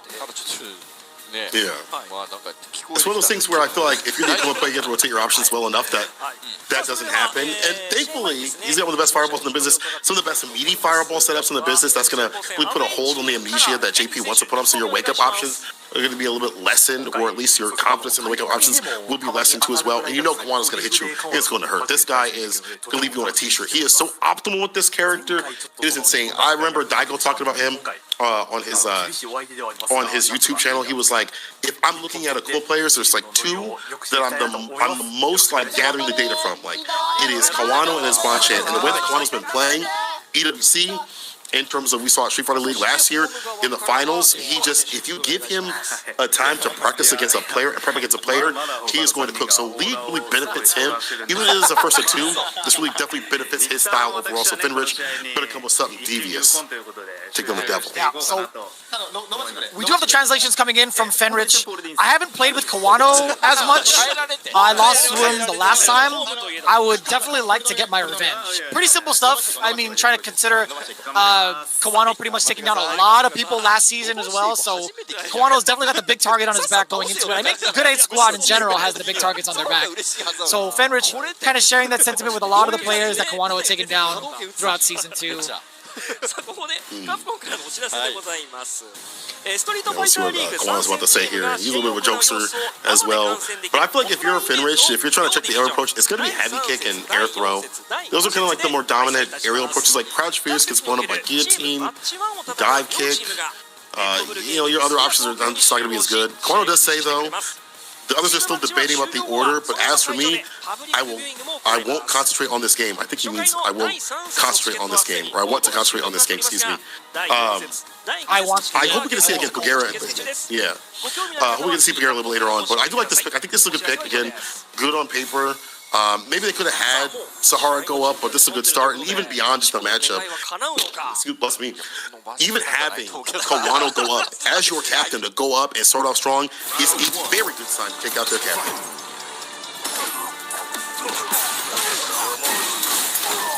Already starting off pretty strong. Fenrich with all the momentum and the damage. You put the departure right up in front. Kawano not allowed to move forward, but if you thread the needle with the crouch jab as a counter hit, you do create some space for yourself. Pretty healthy on the drive gauge is Kawano. Fenrich not opting to go for any sort of anti-air, which is kind of tough at that angle. Totally understandable. Definitely. One parry, drop rush 4 Fierce. That is +1.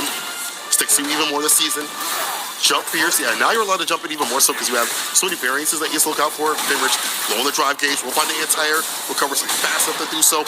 Baits out. Yes, he needs to whip for it. Still got called out. There's 1-800 damage incoming. No level 1 to get it done. Just a Tatsu. The heavy kick incoming. Oh my god, Kawano again. Optimal as hell. That's a lot of damage to really consider. Kawano now getting the corner carry off of the roundhouse Tatsu and damage. The amnesia, getting the second part of it for the juggle. Yes, sir. Roundhouse, spin that cane, Fierce, set up the departure. What do you do about this, Kawano? He's sitting nice and steady. There's the drive reversal. Excellent call out, too. Not quite getting burnout. Fenrich, though, level 1 incoming. You could force a burnout here, and he does so with the roundhouse, meaty as hell. Nice jump back, fade away. Drive rush overhead, blocked out. Had the jab, but no conversion off the counter hit. Back on for the corner now. Oh, he got a little fireball. It's over. Stay in Fierce. Oh no, never mind. He didn't spin the bar at all. You left the gap. You left this character alive. Not like a man like Kawano. Don't do it to yourself. And you're a burnout too. Rest of Odie fireball. Aye, never mind. It's Pierce. So we talked about, right? The Psycho Stalagmites, right? Akuma can't reign free on offense on the ground so long as that threat is there, and Fenrich called it out too. Damn, hella damage to the level 1 rock already. Back throw. Set up the departure on the other side. I like that call out from Kawano, airborne, and now swinging away first. Fenrich thought it was his turn to act. Upon wake up, not entirely. Kawano, a couple of throws, gaining some of that bar back as well. Another one, he's got one touch away. He could do it. Fireball, he baits out the amnesia. Plenty of plus frames for him to react no matter what. Kawano built up that entire strategy off of throws, by the way, getting himself in the green to get one drive rush cancel, and he immediately checks his phone. He's like, how many birthday texts did I get? Insane composure. I respond to all these people. He's like, all right, let me lock in right here. It's like it's a right match for him. But honestly, as you mentioned, being able to have that pressure with the throws and the fireballs, a lot to work, and the jump-ins too as well. It's hard to anti. Finrich hasn't even got a level 2 off. As a JP player, if you're not getting a level 2 off, it's looking bad for you. It's looking dark. Backs off Kawano, using that walk speed to reposition himself. Odie fireball to switch it up. Finrich blocking it out. Not able to get the 4 Fierce though. Kawano go for the anti a little bit too far out. Understands the ranges. Back-to-back sweeps, and it's just Fenrich getting caught standing.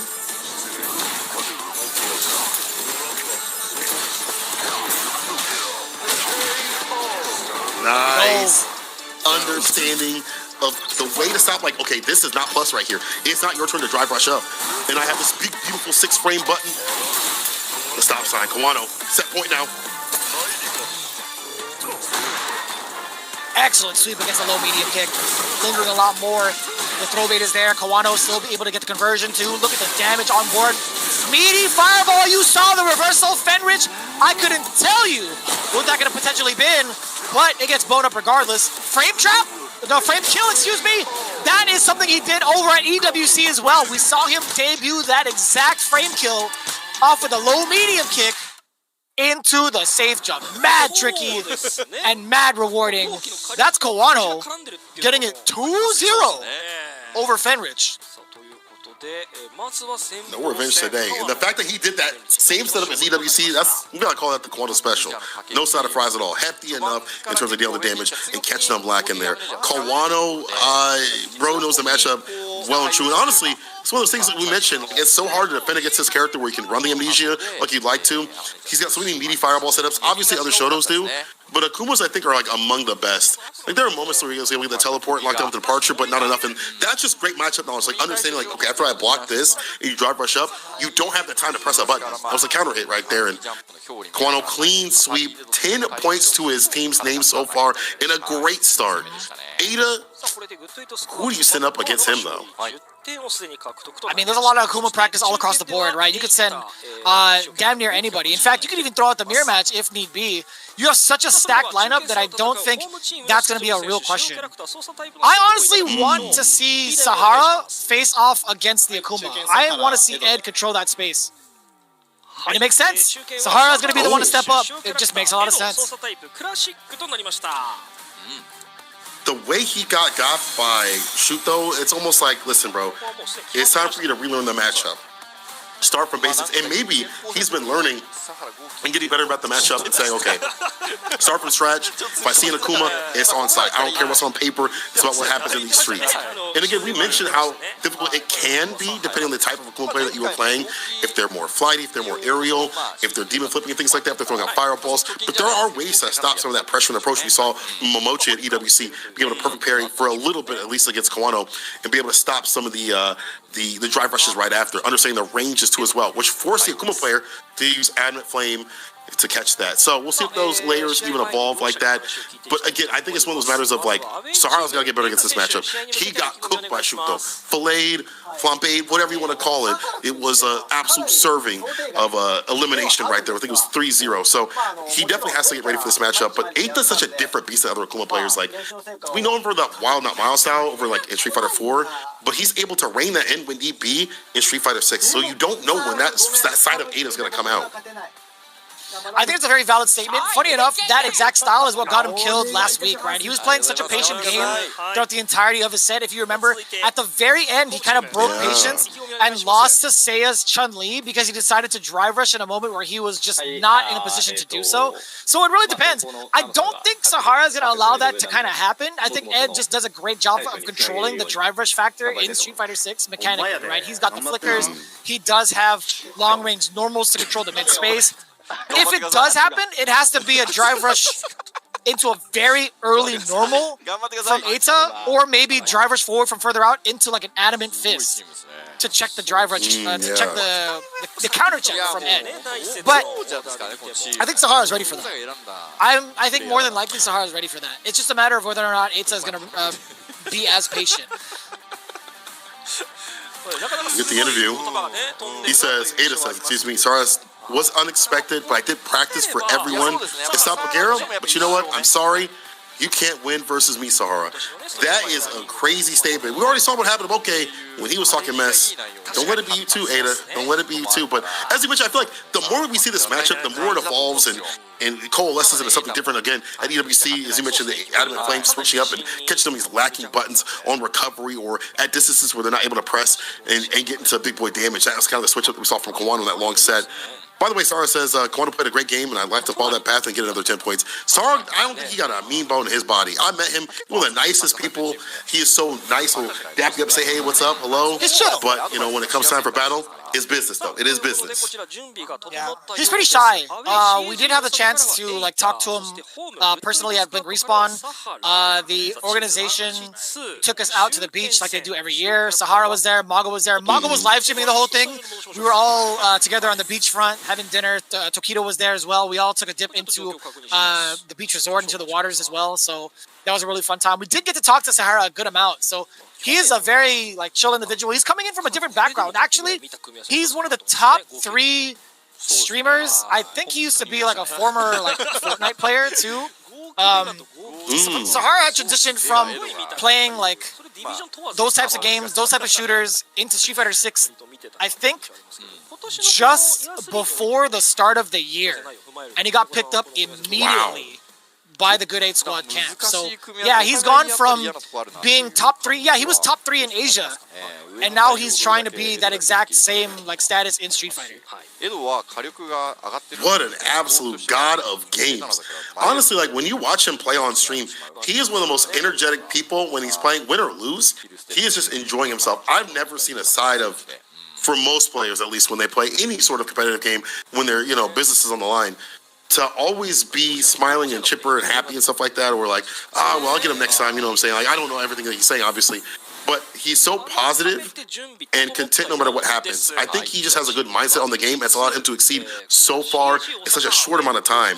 But you're fighting a veteran that will play around your reactions, play around the intensities that you want to do. Are you ready for Ada? We'll see. Sahara versus Ada, let's get it. Or he's starting off with the low forward, clenching that crouching light kick. I think that's what it was. Or we get the counter combo sweep. The knockdown, not a hard knockdown anymore though. It's that fireball. You gotta throw those out a lot more to catch some of these moves before they come out. Yeah, I mean, like going into the sweep, I don't think it ever solicited like a hard knockdown, right? I think it was more so like an issue. Actually, no, maybe I'm tripping. I'm gonna bite my tongue on that one. I'll check out the patch notes later. It's 4 in the morning, but I don't ever remember like the sweep ever causing like a hard knockdown. Maybe I'm tripping in comparison to how he was before. No, you're right. I think you're right. I think it's more of just like the advantage, at least. More so. Less of the seed. My mistake. That's an excellent call. Plenty of damage on board. It's not quite gonna kill, but it leads to a pretty substantial amount of damage into the level 1. Sahara puts himself at least 1 whiff punish away. Does get the forward throw, even more so now.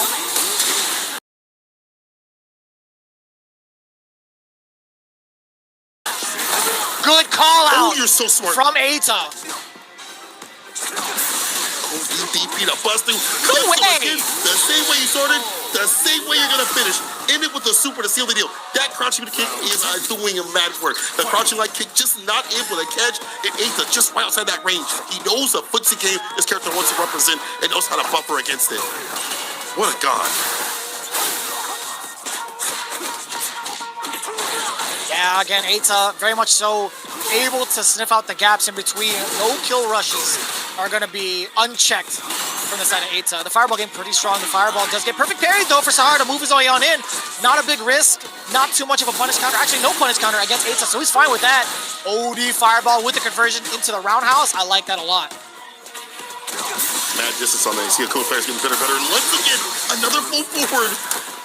Yo, sip this calamity. Eita, so strong in the footsie game, using that walk speed, the fireballs for the variants, understanding how to trap this character and prevent him from getting his moves off or his normals off, just in general. You can see how disruptive those fireballs and that crouch to kick and just the pressure in general can be from this character in Akuma. Like, it's hard. You do have longer reaching normals, but what does that matter if they're slower? The fireballs are ruining what you want to do. We'll see how Sahara adjusts. Make that adjustment quick, right? He hasn't really been in control to throw out some of these normals or the flicker game because Eita's been throwing much further out fireballs to set the pace, right? Exactly. And now the variants like level 2, maybe level 3 a little bit later on with the fireballs, making it a little bit harder to even perfect parry. But as I say, that proves me wrong. Turns blue, perfect parry jab to start things off, nice and close. That's why you have to back up if you're Eita, but now your back's against the wall. Oh, try to walk under the guillotine, instead sticks his neck out too far. Oh, big whip punish, we talked about it earlier. Driving back to get the rest of the meter. Now the flicker pressure is on, and so are the frame traps, right? Extra damage being tacked on. Sahara not gonna quite go for the drive impact. Possibly Eita might want to reserve that bar. Damn, what a call out. Cross frames again. Being able to tech. Sahara backing away. Let's see if this is the right call. Can't preserve that meter. Techs a throw. Gets the bar back. Yeah, it's a hard range to be able to perfect parry, drive rush, jab up. You'll get the furthest range compared to other characters in terms of like the drive rush distance. Able to a lot of variance, level 2, level 1 fireballs. Might go for some OD. Delay jab. Low forward back throw. One more touch from Sahara. Drive rush into the block, just chilling, cooling, waiting for a DP, get something at all. Green gauge here for Eita, the low forward, blocked out again.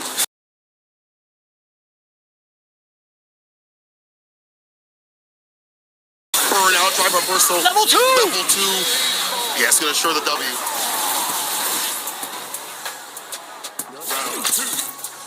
I'm glad that he threw out the fastball. That's good recognition from Sahara. Eita was pretty much against a checkmate scenario. Level 2, absolutely worth it for the side of Sahara. A lot of leverage coming in from these perfect parries, right? Although Eita can't control the pace with the fireballs. Oh, you ran right into that too. Hella damage incoming. We get the whip punish as well. Bring him back in, scoop him up. Kill rush into the uppercut. 1, 2, 3. One more touch. Sahara is on fire, but now Eita trying to scuff it out. Crouching medium punch to get the exposure. She's looking back in the door. Perfect parry. Holding DP. Are you kidding me, Sahara? Word. Perfect parry into not a butt. This time, holding DP. Yo, the cycle up for yo, Sahara. Oh, he is a gamer. He is definitely a gamer. He might just be a degenerate, and I like that. He might just be one of us, a true gamer, and I like that. I'm sure Gachikun is reeling in his seat. He's like, that was pretty good. All right, okay. Show me something different, okay. Dude, so we talked about this earlier. Like, the amount of control that Eita did have with the fireballs is getting absolutely blown up by Sahara's perfect parries. I think what makes it worse is that, like, Eita has no room to be able to, like, outrange so that the drive rush after the perfect parry, like, doesn't happen. There's no initiation because he's too close. Yep. He went for the throw, didn't commit to the bit, should have had a follow-up right after it, though, but you know what? Sahara still has a big lead right now. Perfect parry. Again, yo, the perfect parries. This man loves the color blue. However, this could be still a game for Eita, depending what he does on this defensive side of things, and he can't find a time to press a button. Proper strings right there. Nice. Sahara set point. Very good sequencing from Sahara. Even with the back towards the corner, the light suit. Oh, an attempt at a whiff punish, swing and a miss. Eita, strike 1. Can he survive the rest of those strikes? Forward throw now. Sahara close to level 3. This actually can kill if he gets a whiff punish. Even more so now. Drive impact, the maximum up check. That's Sahara with a perfect to stamp it out. Good 8 squad picked up a damn good player. That is beautifully done and good reads against Eita. He had nothing to fear throwing out that drive impact because he was sitting on a perfect. Eita was not expecting it. That was brilliant. The future is now, old man. Eita getting clocked by that DI. But even before that, as you mentioned, the perfect parries were landing continuously. And it felt like the more that we saw Sahara just kind of walk forward, it pushed Eita towards the corner. He tried to walk forward a little bit throughout the fireballs. He was like, I don't want to put too far up in the corner or have my back against the wall. But that leads to perfect parry drive rush jab. Like that leads to that working out. Before he was able to outrange to heavy fireball, level 2. But this Sahara was picture perfect with the perfect parries. That man was turning blue continuously. What I think should have happened there is like if they're going for perfect parry against the fireballs, you have to introduce like some more of those lows. Because at that point, he's just perfect parrying mids. Drive rush crouching light kick, as some of the other Akuma players might do. But then again, Sahara, he might have just been too ready today. This guy has something to prove against the Akuma player after what happened to Shuto, man. I think he was just going to be too informed no matter what was thrown his way. It's tough, right? Like, if you perfect parry drive rush forward, I don't think there's a lot that Eita can do frame data-wise to interrupt the drive rush forward, right? Because he's still in recovery of the fireball. So by the time Sahara gets there, Eita's forced to block unless he does something like an OD uppercut, which is so high risk because Sahara could just sit back and block, right? By the time his drive rush is fully recovered. So I do like the idea of maybe coming in with like a drive rush adamant flame or adamant fist, excuse me, but Sahara's been pretty adamant about checking some of the approaches from Eita with both normals and flicker too. And even Sahara would like hold on to some of the flickers to reach like 3/4 of the screen. So I don't think there was ever like a moment to even try to drive rush for the side of Eita, but I wouldn't mind introducing it, right, just to keep Sahara on his toes. Do something different. Now, so the Gachikun close things out. Maybe you get our first 40 bomb here, or maybe things get switched up. It's not going to be Pugera. I really thought after I saw Pugera train this matchup, it's going to have him in reserve for a little bit later on. If it needs to come down to it, it's going to be Urio on the away side, and then Gachikun, some of the best defensive tactics we've ever seen. He's a big lab rat. We mention it all the time. He is in his stream just sitting in training lab or playing like, Battle Hub or Battle Lounge matches, really not really playing on rank that much. He's more about grinding out specific matchups and getting ready, prepared. But Urio, I feel like you can kind of say the same for him. Like, a lot of times I see him, he's like training out stuff, make sure his execution is like on point, especially with Chun-Li. We see a lot of cool setups from him, from Jamie and things like that, but also his confidence with this character to know how to switch the I'm going to drink style into I'm going to take the Oki style. Like, it feels like it's so rapid, it's hard to tell what he's going to do on that wake up. So I love seeing his Jamie. It's one of the best times to ever see the character. I feel like last season he beat like Bonchan and a few other players and kind of put people on notice like this character is still real. And that's before all the buffs of this season. This season, I think Jamie is a huge threat. I think more people should invest in this character. Obviously not as strong as other ones, but still got a lot of good looks he can give. We are going to get the interviews underway as well. Udio getting his interview underway. Before we even get into that translation, again, Gachikun is such a giant threat, right? Like, I don't really get to see Jamie versus Rashid too often. I think there's a lot of maintenance that needs to be done from the side of Jamie to even get started. Like, I like his toolkit after he gets the drink. What happens if you don't get the drink, right? That's always going to be like the biggest question. It's like, what happens if a Jamie player is completely suppressed majority of the time? That answer is definitely going to be questioned. Sorry, that question is going to be answered. Strike that, reverse it. Hello, almost 5 a.m. We'll see if Gachikun even like gives Udio a chance to even play the game, right? But going into the interviews, Udio, it seems similar to last week. I'm not too nervous. I'll win and I'll let Takagi play. Very similar in the situations. Udio was the anchor last week. He had to play off against Otani's Ken, clutch it out. He was down 2, then made the reverse 3-0. So who knows? Maybe he'll be able to make an answer for himself, or at least find the answers for himself against Gachikun. Here we go. Game 1 of the anchor match. I like this from Gachikun. Set the fireballs nice and early before he gets the drinks. That's going to help combat the neutral, because James got some good neutral buttons. Stand medium kick, heavy kick as well. Stand medium, but you get close enough, and stand here is one way to stop that. Just put down the projectiles. Overhead blocked out. Take that like the turn. The Raven cycle. Too far to get on block. We'll take the chance to swing. Oh, trying to check the walk back. Gachikun just a little bit too far out. Arrow kick, not going to be getting Gachikun slipping. Not at all. It's heavy with a lot. Have a punish counter. OD palm. Takes one swing. Takes the space. Doesn't go for 2. Gachikun says that's fine though. Hit my level 2. Pushing towards the corner. Perfect carry. Getting the back throw. That was clutch on wake up, but still. They push coast. Reversal jab. Delayed just a little bit. Gets to counter it. Oh, and the punish! We get the OD, we get the drink off of that sweep as well. Into the target combo, forward throws, drinks again, level 4, recovers a little bit faster off of that. We get the command grab, spend the rest of that bar. My man is lit, only to sober up into the next round. Udio managed to get a lot of the drinks in, and you see how much of a difference it makes in this matchup. Yeah, damage, access to toolkits that we talked about. Bokai spin through the fireball. Coming to the record. There's the DI. Proper punish. That's going to kill some of that drive gauge. And get the Oki. Backdash to level 2. You know what to do. Once again, another sip of sauce. Not going to happen. Not on my watch. Look at your keys. Enhancement to ODP. Going for a follow-up here. Yeah, we got the one framer. Cycle for another mix.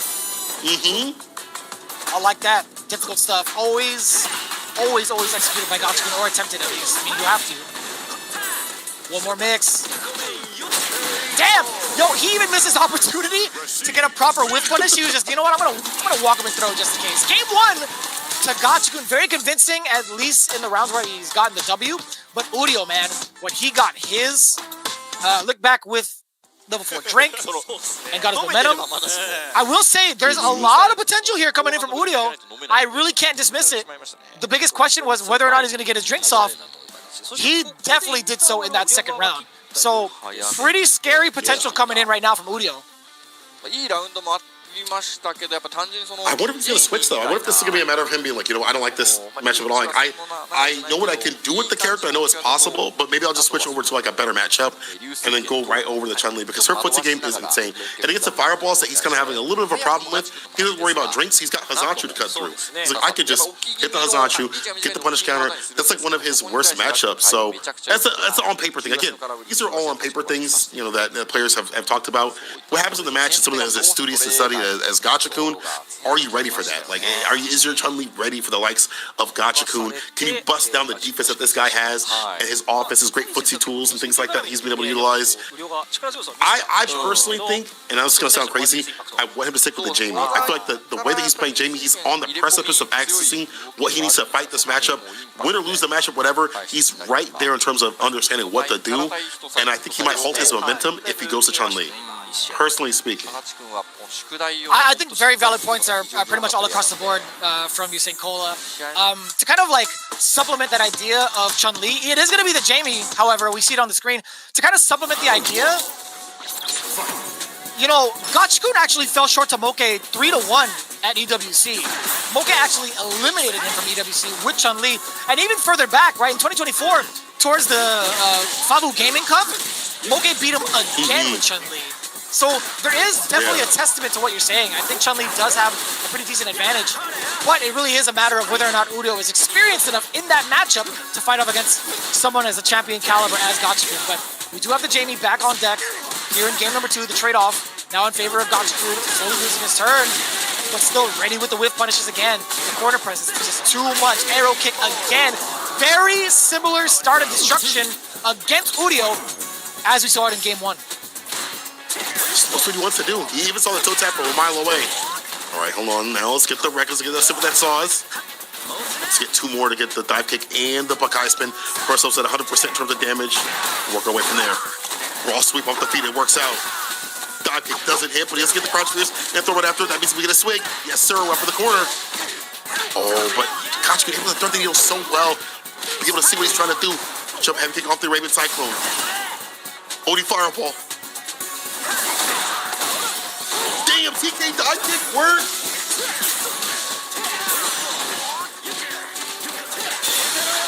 Yo, let it rock. Level 1. Again, a very explosive round from Urio in round number 2, if he's able to get his drinks managed. So, like, what's the initiation point? What about, so we're swinging out, we saw a little bit of risk, trying to find that sweep. Of course, the Rekkas as well. Like, it's not like you don't have the buttons, it's just the timing's got to be there. You can't be lingering a little bit too much because we see Gachikun would punish.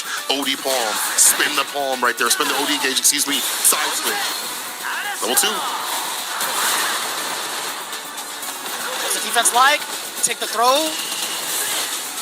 Gets him in the gauge back as well. OD uppercut immediately. OD spinning mixer, excuse me, from Gachikun, missing the 1-framer, but still managing to get a very meaty crouching medium punch. OD dive kick, forcing Gachikun back a little bit, but very temporarily. How do you get out of the corner? How do you succeed getting yourself another drink, etc.? Forward throw, Gachikun incoming. He actually has an opportunity to build level 2 again. So much of a lead right now. Gachikun can manage a punish counter, which he does off of the crouch jab. That is so messed up, I gotta say. Crouch jab being +5, you get a punish counter into a linked standing light or standing heavy punch, which is 9 frames. That is excellent execution from Gachikun. That's pretty dang good.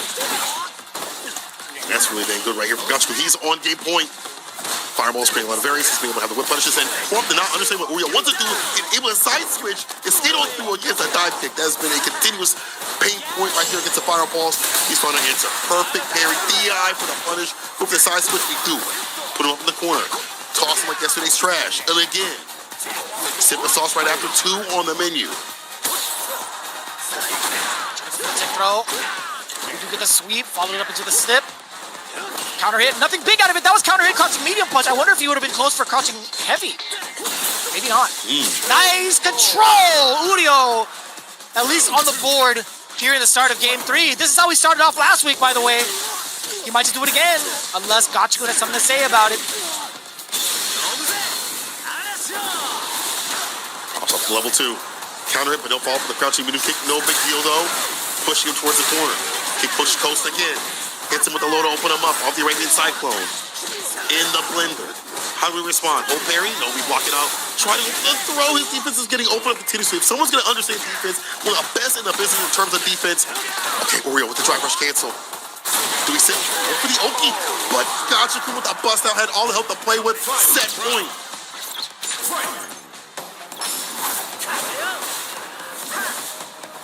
Urio sitting at 3 bars. We'll see how he's going to utilize it. Gachikun setting the pace already with some of the fireballs. Urio trying to maintain this exact situation, this exact positioning for the jump over against the whirlwind shot. We do get jig number 1. The defense is there thus far from Urio, not attempting. I was going to say the parry. Does manage to get it against the stand jab. A little delay on the crouch jab right now. there, It's a safe jump. Punish on the throw. To the close hit. Dive hit. Here's a level 3. Oreo going back to the well. And he is no longer thirsty. Significant punish right here. Should be able to kill. If I'm not mistaken, Udi on DP. It's enough just at the little bit. That's going to be it, Oreo. Oh, man, let's look at dicey. I was about to agree with all of y'all talking about use that bar at the bottom, but Oreo finds a way to wait for that level 3. It's a risky gambit right there. Wait for level 3 to get the victory at the very end. A lot of JD players will use level 2 to initiate or even use some bar just to get some drinks going as much as possible. That's going to be like the Blah's way, I feel like, and, bolt striking them. But Oreo is saving that bar for a rainy day, and boy, was it pouring. We got the umbrella out. He staves off game point. He's doing a better job about what he's doing on defense, too, as well. There have been points we got blown up, but we do see more of the perfect parry attempt that did sway the pace of the match. Yeah, he missed his opportunity from getting a perfect parry against the Arabian Cyclone off of the blocks ring, but he definitely made it all worth it, getting the perfect parry against the jab. What an excellent call against I guess Gachikun's habits. I don't even know if it's like a habit, really. I think that was like really much so intuition as to when Gachikun wanted to kind of initiate pressure off of like that last string into stand jab. So really good presence of mind for Urio to throw out that perfect parry and catch Gachikun off guard to lead him into that level 3 moment. So I'm very impressed with his adaptation skills. Like his levels of gameplay evolve as like the match progresses, and I think that just makes him so much more dangerous than any other like typical player. I do want to agree with your point, though. I think you're onto something saying the habits of Gachikun, because honestly, Gachikun throws out a lot of fireballs to like initiate the neutral, and I feel like even after the initiation point of like the first couple of seconds, he keeps doing that, which is fine. But you see that Orio's already for that TK dive kick continuously. Risk the reward, he's going to keep doing it no matter what, because it's such a strong point against Gachikun and how he wants to play. However, here's a knockdown, charge a fireball, has to go parry, dash up right after, using the enhancement to get in.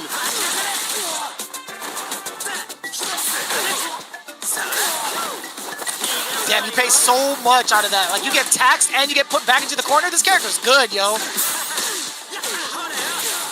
Damn, that's a lot. Yeah, this character is so sick, by the way, man. Jesus. So many variants for like the Andersu as well, for like Oki and mix-ups and things like that. The corner is where he can cook.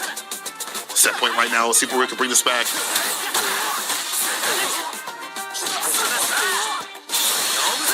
Level 2 incoming. Gachikun applying the pressure, dashes up, gets to kick it if he wants to. No, he's gonna dash up again. Overhead does get blocked. The enhancement is here. Paying for it yet again. That's the second time he's been checked. Empty jump low off of the Arabian Cyclone follow-up. One more and that'll do it. Gachikun looking pretty pristine. Kind of tough to call. For Urio at least. We tech though. Get back in the green. Can maybe OD fireball to initiate. So if it looks OD palm hit. Yeah, take a swig. Sneak it in. 2. That means we do have the dive kick and the Bukai spin. So a little less fireballs. Gotcha for the shimmy. Another tech on the throw. Able to block out the low though. Blocks out the low on the other side. A tech on the throw. Urio does not want to die. Boy, you better use that bar at the bottom. get better, hit that level 2 at the very least, or maybe level 3, maybe he's looking for it with the toe tap. No shot, he set that up, but he has to convert. All I can do is convert. The time of death is 3-1. It is Gachikun that gets it done. To the cemetery with you. That was definitely a try and a half. That was definitely an episode of Fresh Prince of Bel-Air where Carlton takes the ball from Will and tries to single arm chuck it from half court. That is kind of rough. On the plus side though, that boosts up Good 8 Squad back into the running for first at 50 points.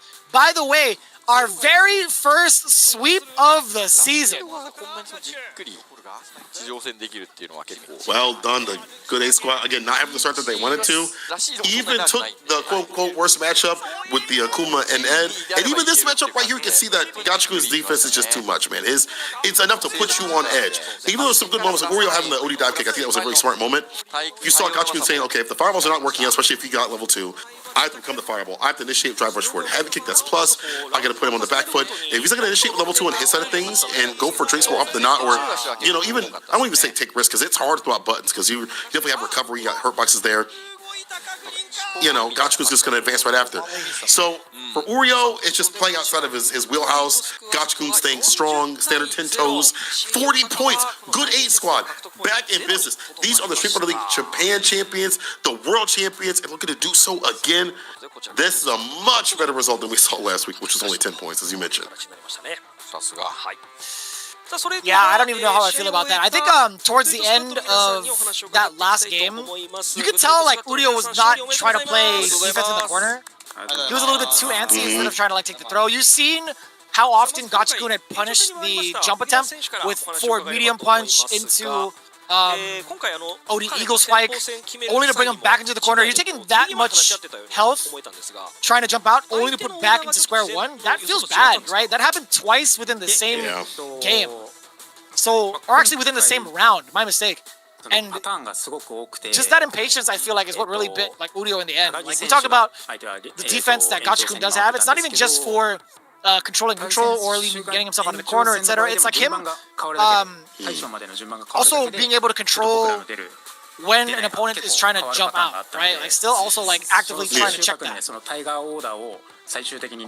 him to hold those ranges and understand that is definitely, again, a credit to his lab work, his understanding of that defensive, timing, things like that. And also understanding of like the counter pokes that people want to do. We saw that Urio tried to go for like that toe top to like initiate something, like maybe catch up with a counter hit. It just wasn't working out. Again, Gachikun holding that space up in that corner place was picture perfect. We saw, as you mentioned, the forward medium punch, crouching medium punch, and the side switch. He was ready for everything.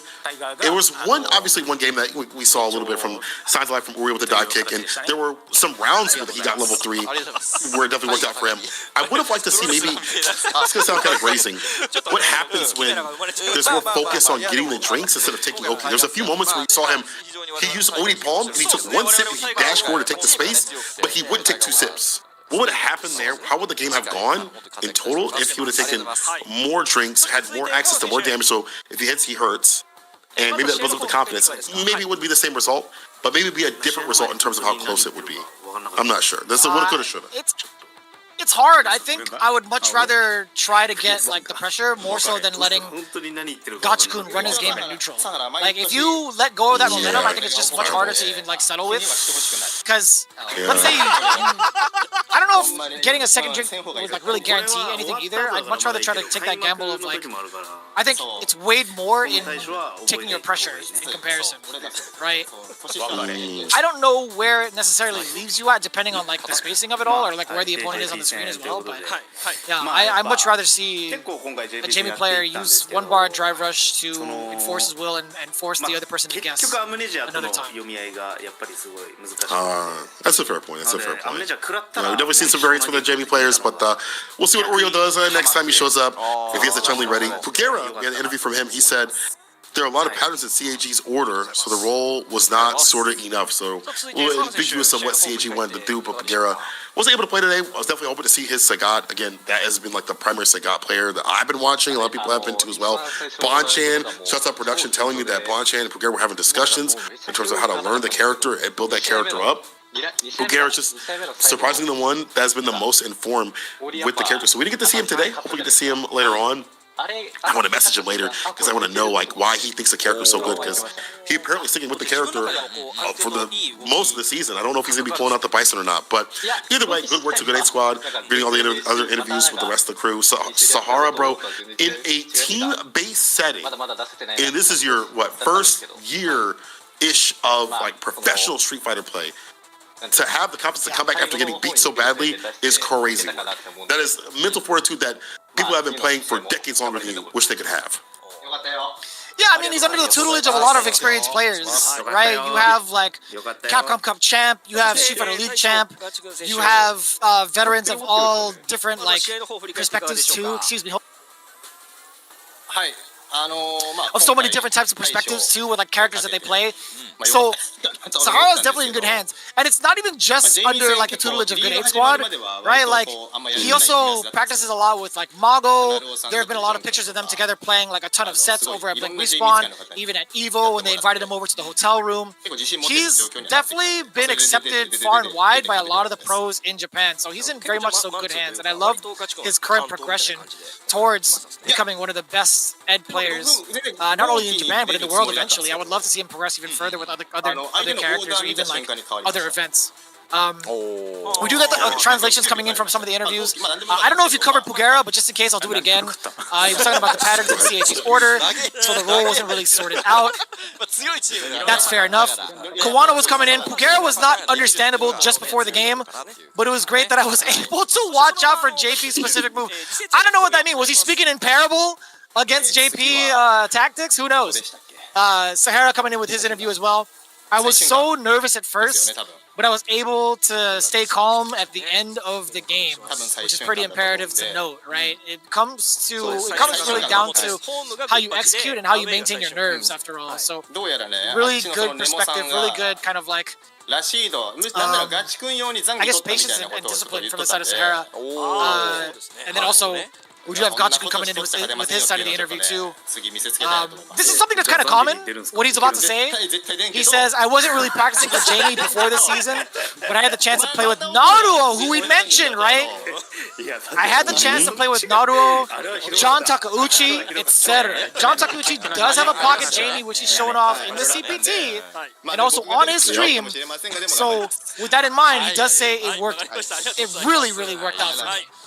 Naruto is definitely, I think, the #1 candidate to practice for Jamie in Japan. Oh yeah, he's probably like the best in terms of like besides Uryo. He's like the best one in Japan, maybe the best in the world, to be honest. In consideration of like what he's done over at some of the tournaments. You know, Boltrex obviously up there. Shouts out to him. I wish he could play more, but him as a doctor. But like, there's not that many JV players, so you have to really search out the ones that are godlike and really kind of sit down with them and practice. And so he was lucky enough to do so. He said, next up is Saishun Console, Kumamoto, and Nemo was saying that I prepared Kobayan just for Gachikun. I know I won't be playing against him, but I'll make sure he won't be winning next week. He's like, listen, you might be preparing him for me. I won't even fight him, bro. But he ain't gonna win though. My guy right here gonna take him down. Well, it's funny that Nemo would make such a threat / a promise when they're on the away side. Like, I don't think that's gonna happen, right? Can't enforce that. Like, it's not gonna happen. Like, the only way you can enforce it is if the matchup list was so much in your favor that he had to be forced there. And I don't think the way the character spread is for Good 8 Squad, that's not gonna happen. Like, that's not. Good luck, Nemo. Good luck is all I gotta say for that regard. But in terms of like the combatants, in terms of them going head to head, I think it'll be a nice little even match. We'll be excited to see that one next time we meet for that one. But we still got more games to play out here. Still one more marquee match to end off the night. I mean, they've all been marquee matches. Crazy Raccoon, Saishun Console Kumamoto, as we just talked about it. You know, we're gonna be having these cats come up here and see who's gonna clean up. This is so sick too. Crazy Raccoon and Saishun Console Kumamoto had such explosive starts last week, right? Saishun Console Kumamoto started things off on the away side, being at the deficit, quote unquote, getting 30 points over Victrix Favu Gaming. On the other hand, Crazy Raccoon having the full advantage, and also, actually no, they don't get it again. Yeah, they had the full advantage of being on the home squad last week, and got their come up against good 8 squad, 30-10. Pretty significant. So both of these teams coming into it with their big 30 bomber. It's going to be Saishun Kan, Sol Kumamoto on the home side advantage this time around, though. So a little bit of a switch up. But now, switching up to things over on the side of Japan, the Red Bull Student Academy is actually a pretty damn good idea. I'm actually quite curious to see how that plays out. They've been going on with their current run throughout August, I do believe. It had just concluded, and they're going to showcase the finals over at Tokyo Game Show. That's going to be super exciting to watch. And also, we have the CPT premiere in Chengdu, China. That's going to be coming up at, I want to say, is that towards the end of October? It should be the end of October, if I'm not mistaken. I didn't know that. October or November. I don't know what the date is on the board right there. It says September 17th through the 18th. That's Wednesday through Thursday. I don't necessarily know what that is, but I assume that's gotta be like in preparation for it, perhaps. I'm gonna get clarification on that. Yeah, it might be something where it's like journeying towards that. Like maybe if you win this, you get towards like you fight and stuff like that, like towards that tournament. Possibly, I'm because I see a little plane right there towards the premiere. If that's the case, that's really cool. If not, we'll look at the dates real soon. But shouts out to the museum once again.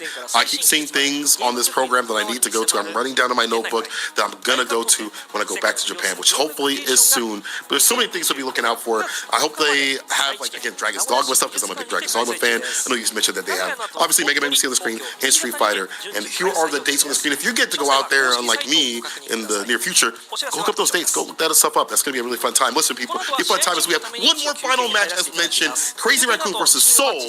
We'll see you after this break for more Street Fighter League Japan action. Don't go nowhere. 再開は21時25分頃予定しております。それでは一旦失礼いたします。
Red Bull gives you wings.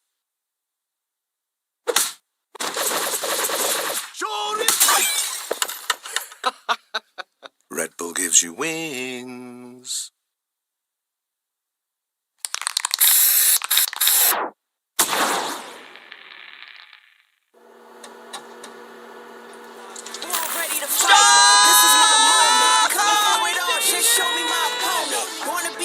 I'm a legend in the making, and this is mine for the taking. Cause I got what it takes. I'm number one, cause I'm no bricks, no stars. Toby's my time.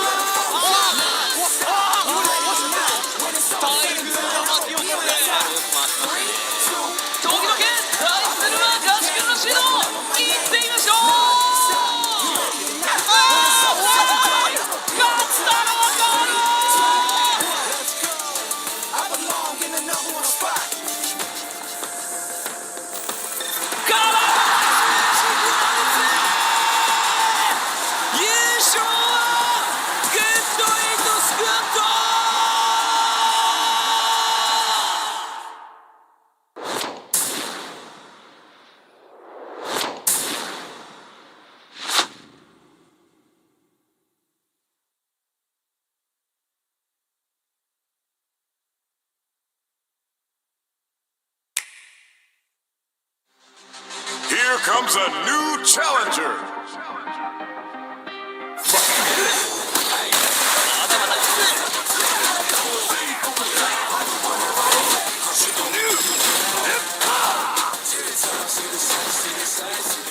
World Tour. Fighting well.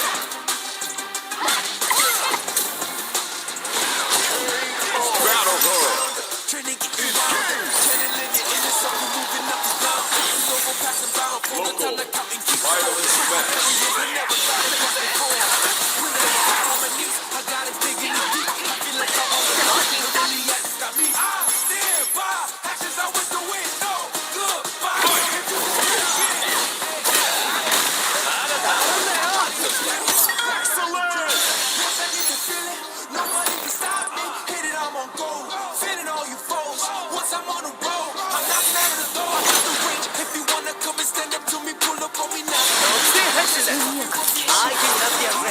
Local violence match.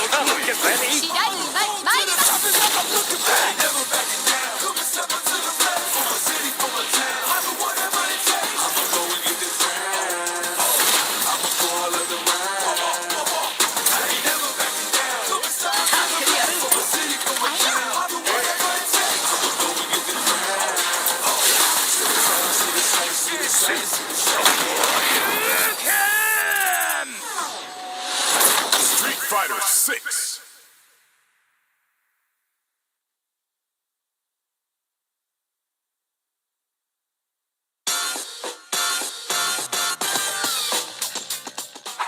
あの何があっても怒らんといてな。何があっても怒らんといてな。いろんなことが起こると思うから。何があっても。何があっても。この大パンチですね。これが一つポイントになる技だが、ナイス。ナイス。おみかつ。早めの仕掛け。いや当たりね。ごとくひらりとかわしていたサコエレナ。入るかもしれません。残りますね。そうですね。ナイス。そしてワンコンボ入れたが大パン。これで画面足。それでも出た。出た。大きなダメージ。大丈夫大丈夫。大丈夫です大丈夫。何があっても怒んないです。大丈夫です大丈夫です。スクリュー2回食らっただけです大丈夫です。ドライブゲージまでになるが小林はもうミスは許されない。触られたら危ない状況。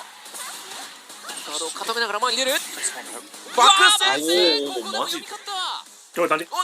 あららあららあららあらあらら。ごめん。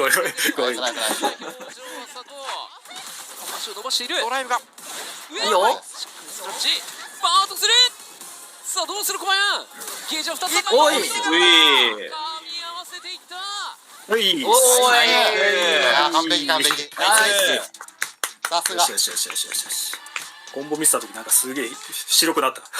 怖いですよね。怖い。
さあここからはチームマッチ Coming into team battle number 3, it's going to be the top 2 as of the start of this week of Division S. Crazy Raccoon going up against Saishun Console Kumamoto. Let's get introduced by the away team. It's going to be Bonchan, aka the judge, jury, and executioner. Hello, coming in with the judgment. What the hell's going on? I'll tell you what, we have Kazunoko also coming in. Loved by all fighting games. You're damn right. Former Capcom Cup champion, by the way. Love seeing that. The Asura coming in with Shuto with the ever impressive and aggressive Akuma. All led by the man with the devilish plan. The devilish strategist that is Dogura, captain of the Crazy Raccoon Squad. Welcome back, everybody. A little bit of a flub up. This is Vicious here with Senkola. We got our introduction with Crazy Raccoon, and what a squad, man. Super top tier, in my opinion. Oh, does that mean he did the tiger shot? He did the thing. Does He's that not mean we get doing it. Sagat? Nah. He's not doing it. I'm not gonna get my hopes up. All right, now it's time for Saishun Console Kumamoto. The one the sun shines on. This team has been reigning supreme for a long time, has been hitting playoffs, but is searching for that big W to qualify for Capcom Cup Finals. You got a lot of stack players out here, and Nemo, speaking about deals with the devil, has made one with the Grappler faction. Let's talk about this real quick. Saishun Console Kumamoto, stack team, a lot of reuse. Let's get it. First up is gonna be the unstoppable grappler himself, Kobion. But in the game and outside the game, that man is stacked. All right, doing all the geef causes some grief. After that's going to be the Iceman, cold, blood in the veins, frozen, Kosa, skating on through his composition against with the Ryu and the Ken. I think we've seen both.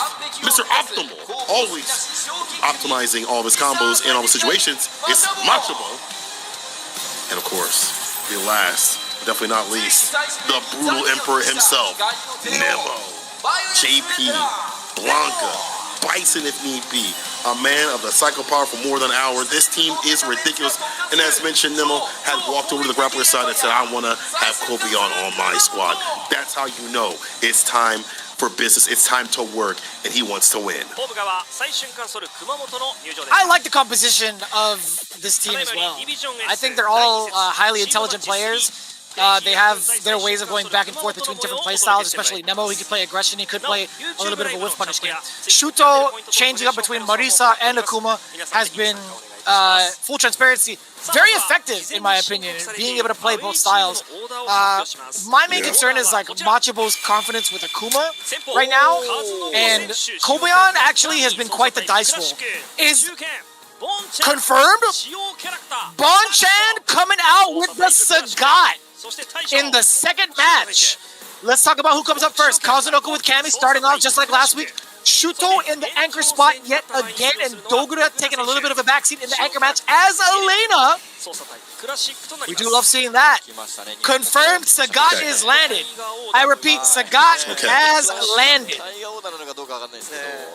Okay, he'll appear soon, but to start things off, setting up Kobion, Geef versus Kami. You know, from the Geef players' perspective, they say it's pretty damn good. I don't know about this season, but previous season they definitely liked it because you can outfoot the character, you can outpoke her, it'll laureate against her dive kicks. And of course, the damage if you get too close to any sort of minus frame scenario, it's going to be an SPD immediately.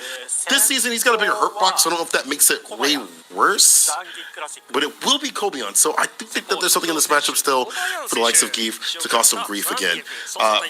That being said, Kazunoko is just so different. We already talked about how, the matchup of Kami and Akuma, Kami's going to lose, and that was with Kawano and Kazunoko, but Kazunoko showed something different with this character. He has a different style, a different approach than other Kami players. You know, he establishes the ground game, then goes insane with the aerial approach, with the dive kicks, the jump ins, and so much variance, it's hard to keep track. So even though you do have the OD Laureate to catch a lot of her aerial options, maybe it won't work against the likes of Kazuko's timing. Maybe it might be a little different for him, his side of things. But I do like this pick on paper, though.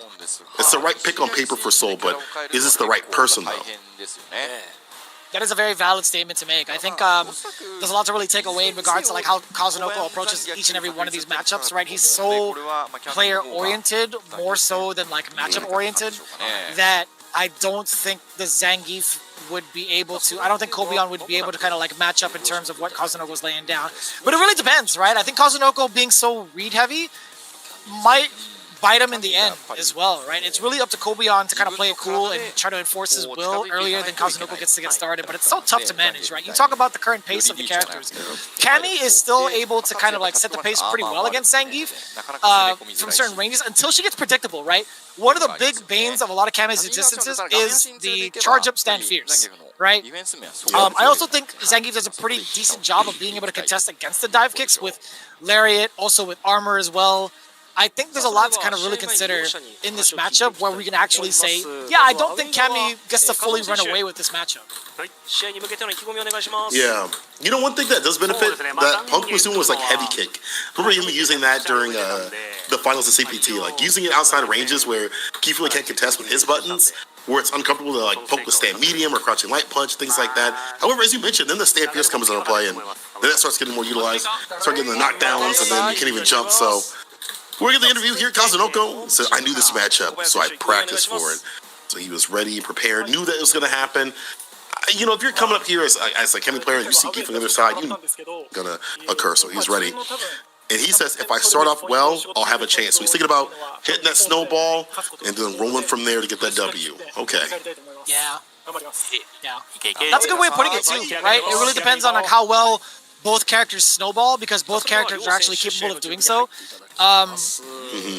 Cammy has great presence in applying knockdown after knockdown. I think the potential for snowball from the side of Zangief is his reset potential off of headbutt, enforcing the guess scenario between like a strike and throw, right? I think in regards to the strike and throw mix, it's going to be kind of shallow to say this, but in regards to the strike throw mix, I think Cammy could be death by 1,000 cuts, whereas Zangief could be quite explosive if he makes the right call. And like, it ends up being a little bit of a loaded dice roll if you block headbutt after headbutt after headbutt, right? Not only are you forced to like move away from it and also try to think about defending, the more you defend, the more drive gauge you lose, right? And the more often that happens, that you block it, Kobeon gets more opportunities as soon as he sees you grounded to throw out that SPD. Yeah, data gathering tool. For him, for Kobeon, he's not like one to dice roll immediately. He establishes with the lights and things like that. He'll go for driver's jab, like 2 pieces into like a reset sometimes.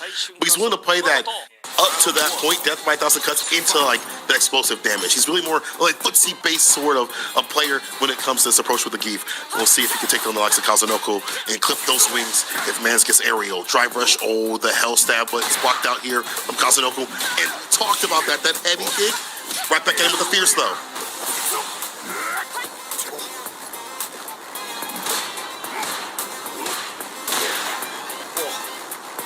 Creating the spaces, Kazunoko with the roundhouse. Kobeon not going to be ready for the big opener now. A little bit dry on the drive gauge. Kazunoko has to enforce his will with a couple of these mediums. Yeah, he gains back some of that bar. Kobeon now introducing the DIs, and now the armor, exactly what we were talking about. The big gamble, another thing we were talking about. Kazunoko making the read of a lifetime, or at least for the round. Kobeon calling it straight and correct. Damn. Heavy kick worked out for the stand fierce, started working a little bit more. Stand light kick, whip, punishing that stand medium kick. Had that button out in the bow, put him up in the corner, crouching light kick. Such a good opener. If they wake up stand fierce, it's going to delete that off the table. That does die to lows. And then range again to pressure with the crouching mid kick or the heavy kick, or punish if need be. Press the issue off the drive rush cancel. Out of the door a little bit. Not too bad. Kobeon trying to enforce his will out of the corner. The jump does get covered. Kazunoko trying to check. Not that kind. Definitely not going to be able to DI check. The bar from the stand light kick. Couldn't more of that drive rush. Kazunoko going to make him pay. Put him up the corner of the shimmy.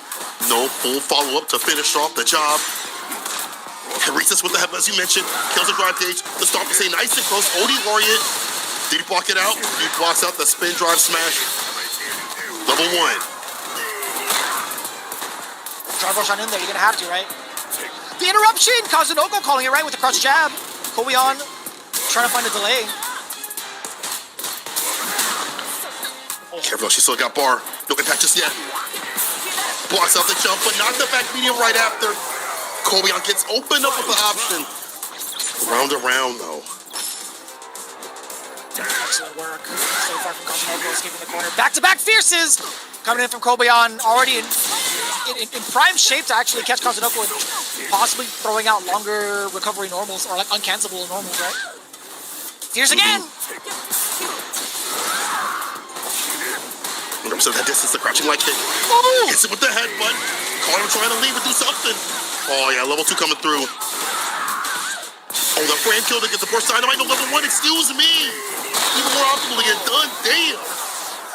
Yo, Kobe on. Yeah, he's kind of sick with it, right? He got the Hell Stab into the OD Lariat. Hell Stab for the frame kill is actually some devious word, right? It just looks funny.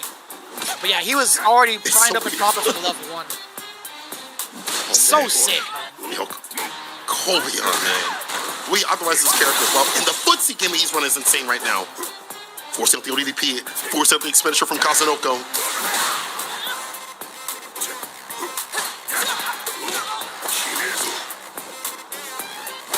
I'm loving this back and forth right now. Kobeon has really set the pace quite well. Hell Stab Lariat, all from the light confirm. You're actually gonna die over that! You don't even need the rest of the meter. Kobeon looking at match point. Kazunoko is getting dismantled right now. It's hard for him to keep counterpoke. Does keep the OD dive kick as soon as I say that. Takes to the air. Put over the corner, but Kobeon's defense has been next level. We've seen a lot of the 4 frames. Now get interrupted. DP. BD Crouch Fierce backs up for the anti-tower. Yes, sir. Oh, you thought. Don't leave a gap. The delay on the crouching light, and now transition into SPD. The great equalizer now. Kobeon just going to be walking it down. Just have level 2 intact. It's Kazunoko trying to find a way to get the rest of this confirmed. Drive rush cancel in. Level 3 is intact, as he should. He does spend it. Keeps himself alive. Kobeon again staving off a little bit of match point for now, right? That was on his own volition, trying to get out of the way, or at least try to attempt to press a button after the OD dive kick. It's Kazunoko hanging out just a little bit in this match. The amount of things you got to do in this match to make it work right now for Kazunoko. Level 3, excuse me, as a reversal, as like a finisher, could be devious. Stand light kick, no driver's cancel right after. Just willing to poke it out right now. Play the range, waiting for him to whip a stand Pierce or low. Kobeon not biting.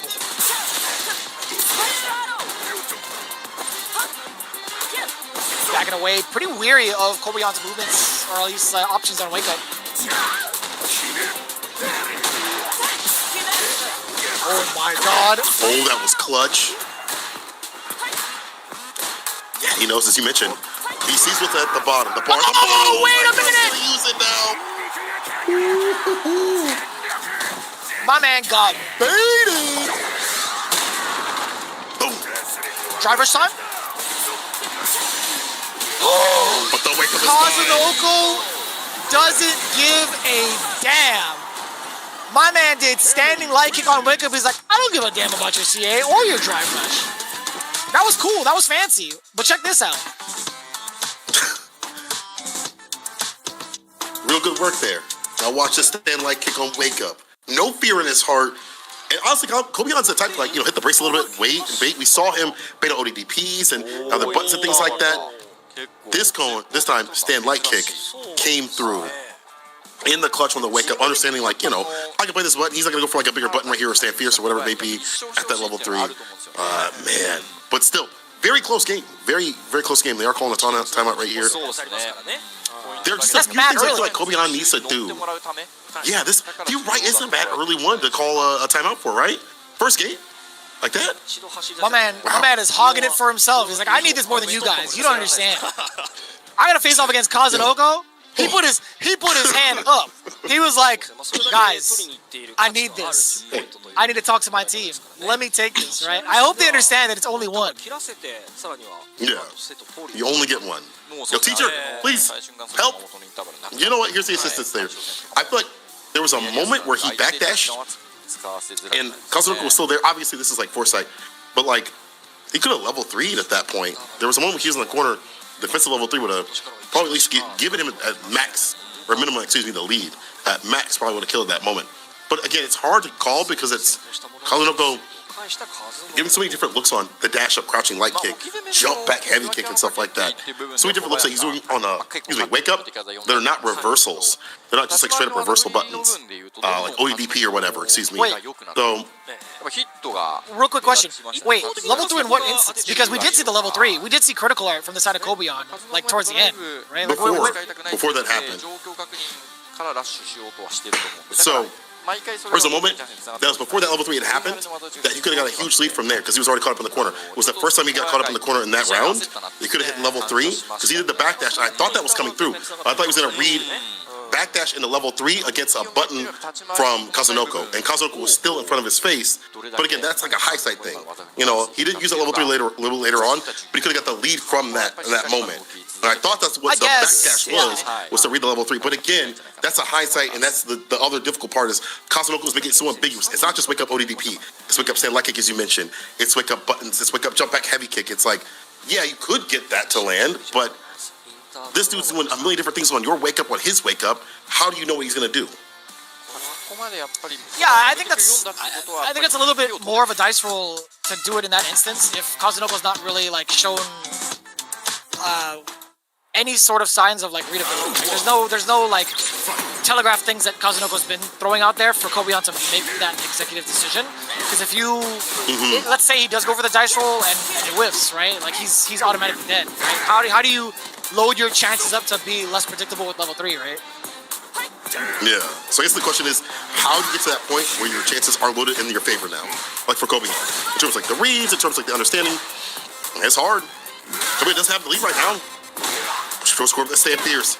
It's a heavy. Was hoping for a punish counter, get some distance. Not working out.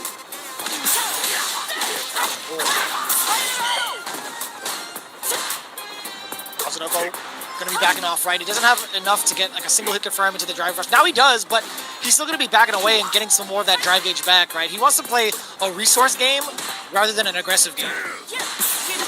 I see. He's going to go for the shaft, and he actually holds back a little bit, baits it out, gets the kill.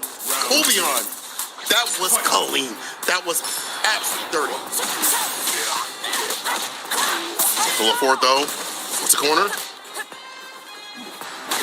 Second jab. Third jab, he was able to hit.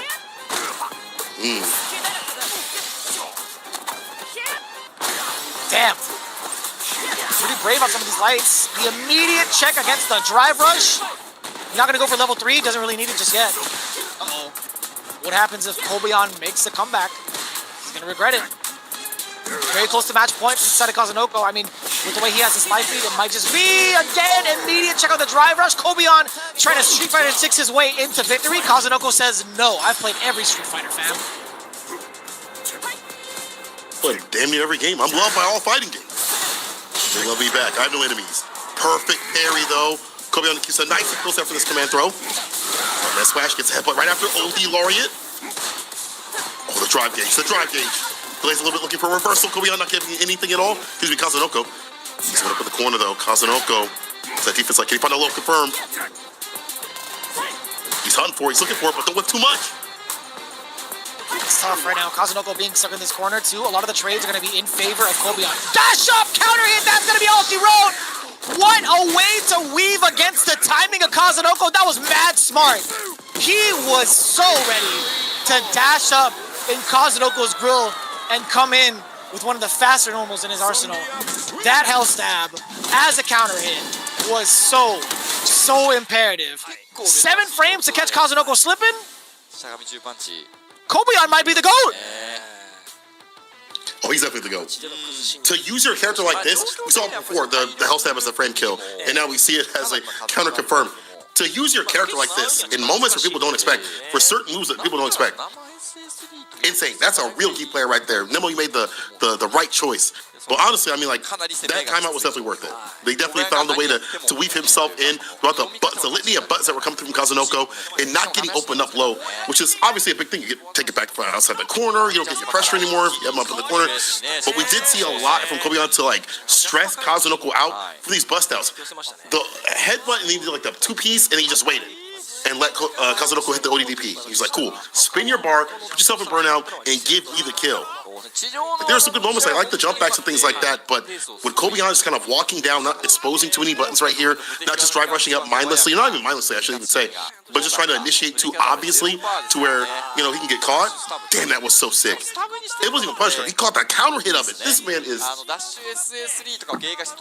No, sometimes you gotta do what you gotta do to get the W, right? Sometimes you gotta make concessions. You gotta talk to the enemy for bigger enemies because they're bigger fish to fry. 10 points. Soul starts off. That was an excellent call out too. That was definitely crafted by Nemo's decision making to put Kobayashi out there for that specific matchup, and that's like such an important hurdle to get over to start the matchup, right? Kazunoko is so strong-willed and also strong-minded in any matchup that he plays. Like, granted, he hasn't had the exact start that he's like... So actually, no, he did have a pretty decent start in week number 1, getting 2-1 over Kawano's Akuma. But in this matchup, I'm actually quite surprised. Nemo stepping up to Bonchan Sagat with Bison. Word. Not JP. A lot of Sagat players say that match was quote-unquote bad, but we don't know. Nobody knows. I mean, this character has only been out for a couple weeks, and we haven't played at high level that often, so it's hard to know. But I do like him. I like Nemo coming up. At first, I was like, Nemo should be last. He should be the anchor position. Run the Bison there, because if Shuto's going to get flighty, he's going to be one of the best in terms of dealing with that. But I feel like if you're going to have to play against a character with y'all don't have as much experience, in terms of like matchup knowledge, put someone like Nemo's going to play that one-player game as a person, as he plays, to fight off against Sagat. Like if you're gonna run this, run a first or two, run your Bison, you have ways against the fireballs, your bomb setups are really good and aggressive and damaging. But on the reverse of things, I'm just happy to see Bonchan with Sagat. I know it's not the same Sagat he's had before, but I can't wait to see how he works around it. Works around this new addition to Sagat that's more buttonsy than fireballs. I actually don't really know how this matchup is fleshed out thus far. I've been playing like a ton of both like Sagat and Bison lately because I've been wanting to try to like see what one could do over the other. I don't mind really Sagat not playing the fireball game in this matchup so long as Bison's not maintaining the charge. I also don't mind Bison's current way of closing the gap against a slow walking character. Great. I think we definitely consider scissor kicks being a factor in closing the gap, right? And also catching people off guard a lot. So I really wonder if Bison's pacing is going to be enough to like stop Sagat. And also, what's really important is I think he could slide under any high tiger shot as a punishment. You're right. You're actually right. So that's tough. Yes. That makes the rhythm of what you want to do with Sagat kind of weird. Because what I've been noticing is like comparing it to some of the other high-level Sagat players, if they feel like their buttons are too slow, so they'll do like button, and like fireball. If they feel like the next button's gonna be too slow to interact with or like play neutral with, right? Like the other buttons are too too much startup or whatever. They'll play a fireball in between all of that. But if Bison can slide underneath of that makes it kind of hard to do that approach, right? To have that rhythm of buttons. His reward is really good. I mean, Sagat's reward is insane. Like, once you land some meatless combos, you dump at the bar, in the corner, he's cooking. But to land that takes some work. And against a character that has good walk speed, that can fade on and out, he can shimmy you. As you mentioned, he can hold the charge, but he doesn't really have to. He can just play the buttons with stand fierce, stand medium. He can also stomp in some ranges in some weird angles where it's hard to DP, so you have to go for forward heavy kick and stand heavy kick, so you better be on point. And if you're a legacy player, you're like, damn, bro. Like, I'm not used to doing that continuously. I've watched Bonchan have some issues, so we'll see if that's like that right now. Sagat actually has a counter against head stomp, where we can kind of go airborne and go like jump medium or jump roundhouse because of a weird angle that he has. So he does have like a decent answer going air to air against Bison. Light kick by the way. You actually used the wrong version, Bonchan, excuse me? My man is still stuck in Street Fighter 4. He got counter hit, step low. He went crouch jab because it's a counter hit, right? And he went into a heavy DP. It's not like that anymore, man. DP's for something different. Oh. While the bomb is planted, this is the thing, right? Sagat, exactly, dude, I was just about to say it. He actually has defense against the bomb, right? He has OD uppercut. So it has to, like, you have, like, Bison players a lot more weary. Exactly that. What did we talk about? Jump roundhouse, right? Against the stomp? Against the head stomp? Mentioned it. Worked out. Okay, Bonchan. got the notes. I'm glad the old head of him did not take over trying to DP that. You see what you go for the air-to-air. Something safe and solid. First game to him. I'll try to drive rush up. Scissor kick is there to meet him. Counter hit so we get that light kick into OD back fist and some Oki right after it. Bomb is on. Skates to the fireball. He has been charging for days. They dunked it. Another helping of a bomb. Another serving. Hella plus frames on the way over. Back-to-back throws. Nemo could do this all day if he wants. And Bonchan actually trying to read the throw yet again with movement. Perfect for Nemo. There's going to be an explosive start to round number 3. Bonchan, again, very reluctant to throw fireballs for a very good reason. But once he's in that range, closer up, then he's allowed to kind of throw it, right? It's kind of weird that he's not even using it as like a zoner tool, which he can't, in my opinion, in this matchup. So that's going to be a block. Absolutely. Forward step kick. And a punish. Get the back heavy. That's what I'm talking about. Dish out the rest of it. Uppercut. Level 3.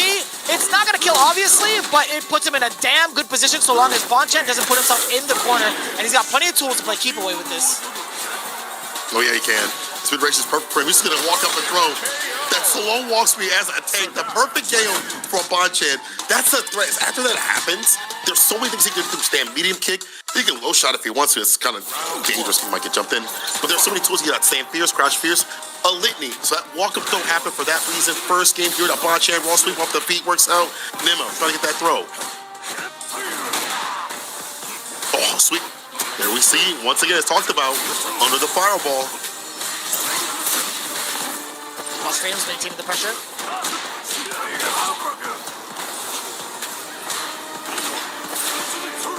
Started attempting a Tiger E2. The big punish counter. Nemo applying the bomb. OD uppercut. Right.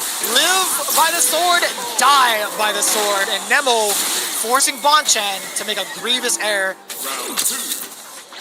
Thankfully enough, Bonchan does have a game under his belt. He's got to play that risk. Crouching medium punch, an excellent tool to check the drive rush. Yes, sir. We got the Oki afterwards. He was close to the corner, so he could have gone for the Chico, gone for a little bit of extra damage. I see you, big man. Bonchan taking your tech. Using it right here, Street Fighter League. More touch of step kick. That counter couldn't finish it off. Doesn't matter, drive reversal. Light kick, excuse me, not even step kick, just to check the challenge. Set point. Okay, Bonchan, I see the vision with this character. With one eye. Oh, we do get the trade combo. We got the Taibo intact, raising the knees, Billy Blanks. Nemo does get the cycle punishment 2. Level 2, pretty impactful now. Bonchan waking up with the Tiger Raid. A little bit of Tiger Greed, if you ask me. Bomb has been planted. Also, only up to level 1. OD uppercut still a threat. Checking the drive rush. Counter it. Not the combo he was looking for. He didn't want to go into like any sort of cancel. Any sort of drive rush cancel. That's kind of rough. Bonchan getting smoked. Nemo actually getting rather lucky with that drive rush not being severely punished or gone for like a side switch for the side of Bonchan. It could have been like crouching medium punch into like maybe a Tiger knee. It could have been crouching medium punch, counter hit, crouching jab, uppercut. Bonchan just not ready for it. He is with the character still. Nemo getting arrested with the crouching light kicks, continuously finding the counter at combos. And now the punish counter. Carter trying to counter, but we've seen the crouching medium punch be that tool. Get got. The bomb is on again. Impact. Whoa. Really? Oh my god. Nemo gonna finish off the stand fierce level 1. It's a nightmare right now for Bonchan. And it's a perfect KO set point. Swinging back in favor for Nemo.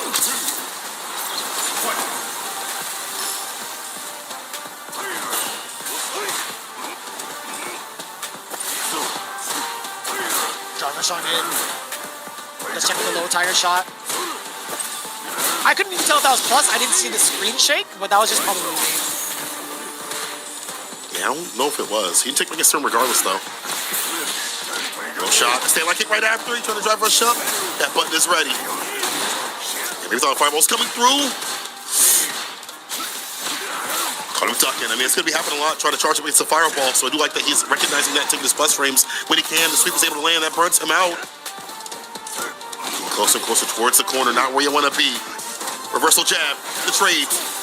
Nothing in favor of the side of Bonchan. Instead, it's Nemo. Damn. Level 2. Punisher. Damn! What a quick turnaround for Nemo. Starting things off with a perfect and then fully downloaded into the following round. Yo, Bonchan is I see the progress, I see the potential, but big man, 方向選択が良かったですね we gotta take him back to the lab, right? Take the L's right now. That's totally fine. Let's take it to the lab, big fella. 剣戦も、最終回それ熊 You 本 know, でも I think Scott's gonna be one of those characters that, like, you gotta understand the matchups to a T, almost like Akuma in some ways. For him to really be effective, it's gonna take some time. I understand. And then with the pop off, bro, come on now. You've been playing Bison since like the character dropped. Come on now, let's not get too happy. Come on now, let's relax. We need a little bias. Let me some cigar. I mean, he be juggling other characters, right? Oh yeah, you're right. 力がやっぱ見られたのは嬉しかった Can't he keep be saying too juggling? much. 火力も発揮された You do be You know, juggling. He some does have other credit. characters. 先手はやっぱりでも取るようになっていた そうです Yeah, so I mean, 後半になればなるほど there was a lot of promise here, right? I mean, like Bonchan also like forcing ブームが a lot of guesses from the side of Nemo, or at least 下段がねやっぱりね in the very beginning, with like the threats of like parry, the threats of uppercut. 多分大 But 事なのか I think there's a lot to kind of like talk about in regards to like Nemo's pace afterwards. Like Nemo kind of knew that if there was any big risks he does take on offense, Bonchan might not be ready for it with an optimal combo. So it's like if I keep getting these chances to drive rush on in, I'm gonna keep taking it, right?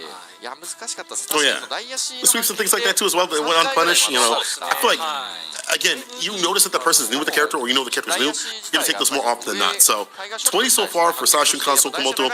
Despite the fact that Crazy Raccoon has such a good start, this may be a bad finish. Don't want to jinx it. Don't want to prophesize on demise. Shoot though. 20点獲得 It's up to him to at least tie things up, to at least get an extra game right after that where Dogra could clean up, possibly with the Elena, but that's going a little too far. Because we're going to see who's going to come up here. I think Machabo would be a good pick for a first to 3 against Shuto. さっき言っちゃいました、マチャボード大将クラシック流で Ah, okay, okay. お願いしますはいお願いします I like that. Machado coming up next for the 主要キャ anchor, ラクター竜交差タイプクラシックとなりました going in. Machado has actually played Ryu, right? Like last week, if I'm not mistaken. いやこれでもね Machado Yeah. definitely rocked the Ryu. 中堅の人あるあるでやっぱその何々につなげたいと思います I feel like if you're going to pull out somebody that is so adept at the aerial approach, you got to pull out the anti-air master to fight him. Macho has been known to anti-air and understand the aerial game more than most people, and has written, whole documents on that stuff. So this guy has been a classic fighting game player for a long time. So I feel like he's very prepped and prepared. And honestly, one of those matchups where I feel like on paper it's not that bad for Akuma until he gets hit. Because everybody got a plan to get drive rush stand fierce or hit with the Hashokeki counter combo into 50-60% of your life. That's just how it be as Ryu. And even more so for, unfortunately, Akuma. And there are tools that you can use as Ryu to get things started. Obviously, you don't have the same range on some normals, on your drive rush. Your fireballs, in some ways, a little bit weaker. But donkey kick, if they're able to hit. Or the fireball as well, able to contest, likes of Akuma.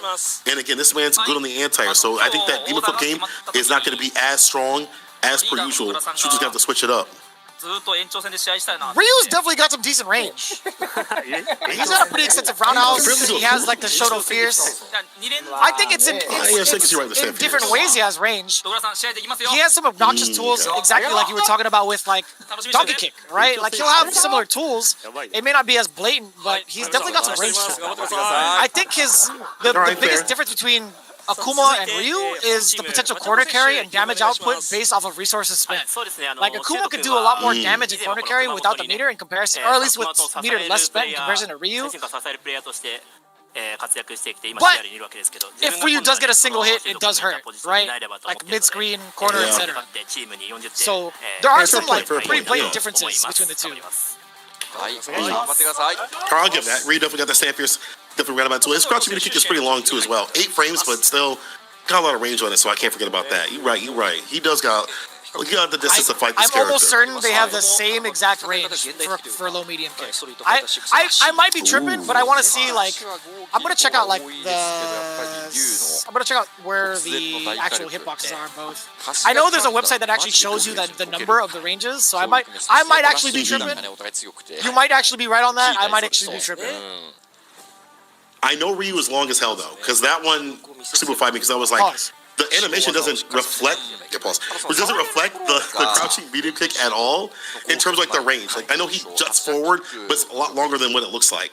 I know like Terry's up there, Dre's up there, whatever. But regardless, I do think you're right in the general regard of that he does have range. Like compared even to Akuma, he gets to go toe to toe with him. How this is going to play out, though, I'm wondering if Shuto will access that Demon Raid, sort of gameplay that we know him for. How is his ground game going to be? And we know that he's really good about the stutter step. You see him like moving like this, where he's like always stuttering like back and forth. It's to avoid the lows continuously and to kind of hide his movement a little bit. That's what he told me. It's also looking really weird. It's really hard to gauge where he's going to be at any point. So, how's Macho going to deal with this? Macho with a new on the Ryu, and Shuto, the new guard. See how this goes. I was looking at Ultimate Frame Data. Their little medium kicks look mad similar. But I think Ryu might have the edge by a little bit. Saw it right there with a crouch medium kick punish to start things off.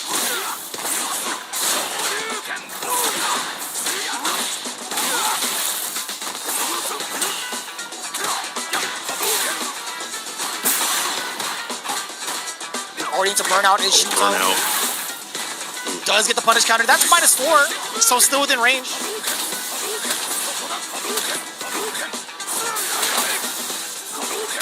Wait, am I tripping? No, Ryu's is -10, right? Or -12, that's what it is. So, yeah, my mistake. I don't know why I thought that was like an 8 frame, like a -8 sweep. I don't know why I'm tripping off of that. But yeah, Ryu's definitely got a -12 sweep. My fault, gang, my fault.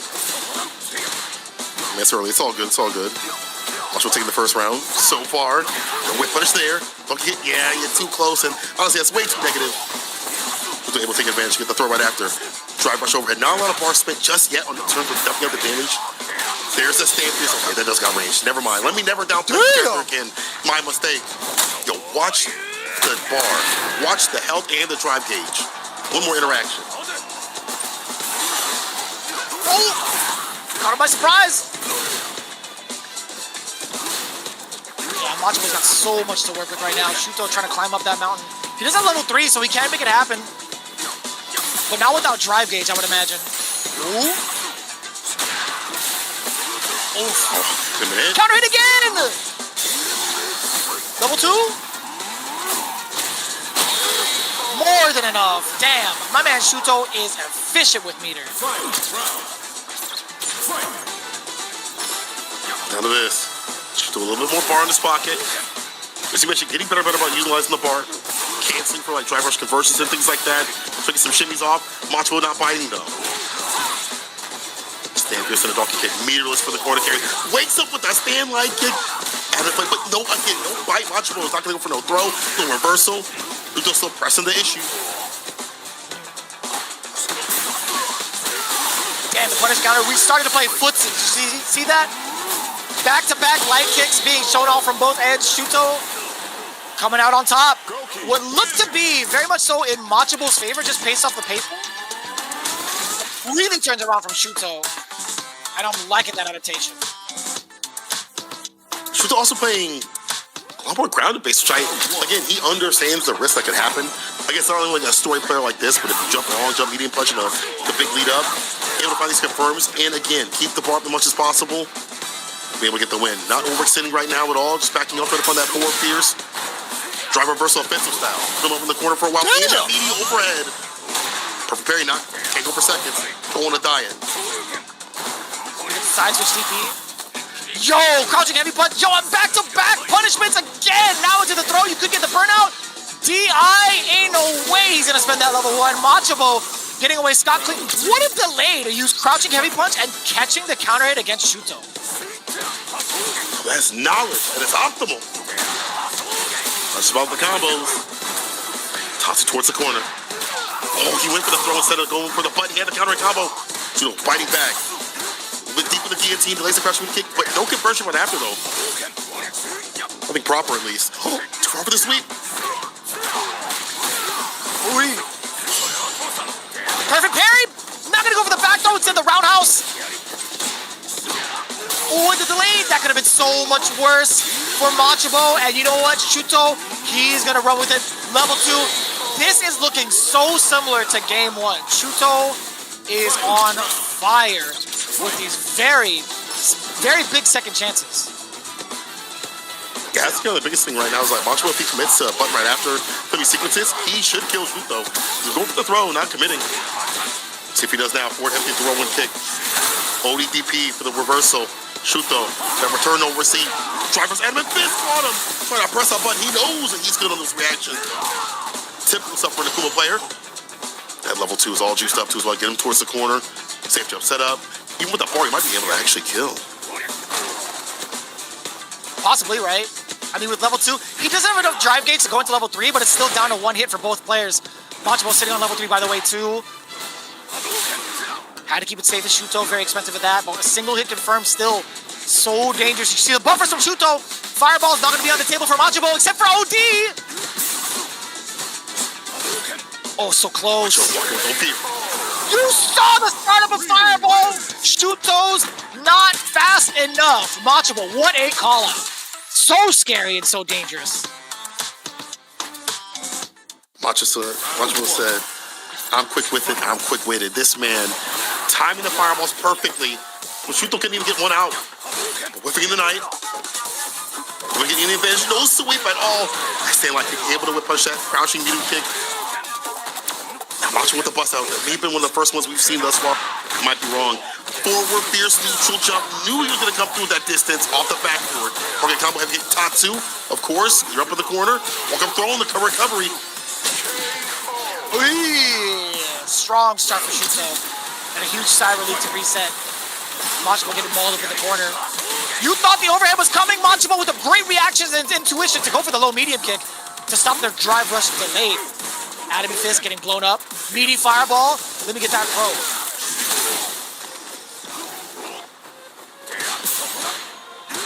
That bust out gave him some distance. It'll be worth it though. The trap case looking a little bit depleted and deleted. Find time to tap parry.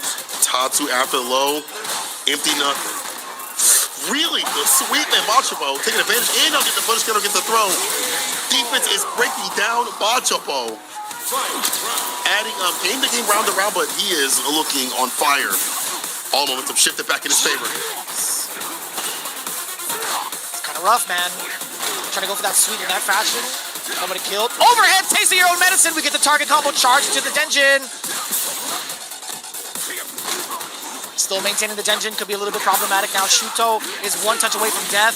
He's trying to climb back. Does get the big reset off the Adamant Fist for the back throw. Machibo not ready for it. Denjin no longer on the table. Or so I thought. Immediate charge back from Machibo. Footsies and the big punish. Finish the rest of it. Has to spend level 3. A little bit of an exchange for drive gauge. Shuto has one more shot. And he has to do it off of a drive rush, right? No, he doesn't need to. My bad. You just walked up with intimidating aura? You went for the level 3 like that? He just walked up and looked at you. Bro, the Ryatsu got to him. Pressuring him. So I can't take it. I gotta bust out.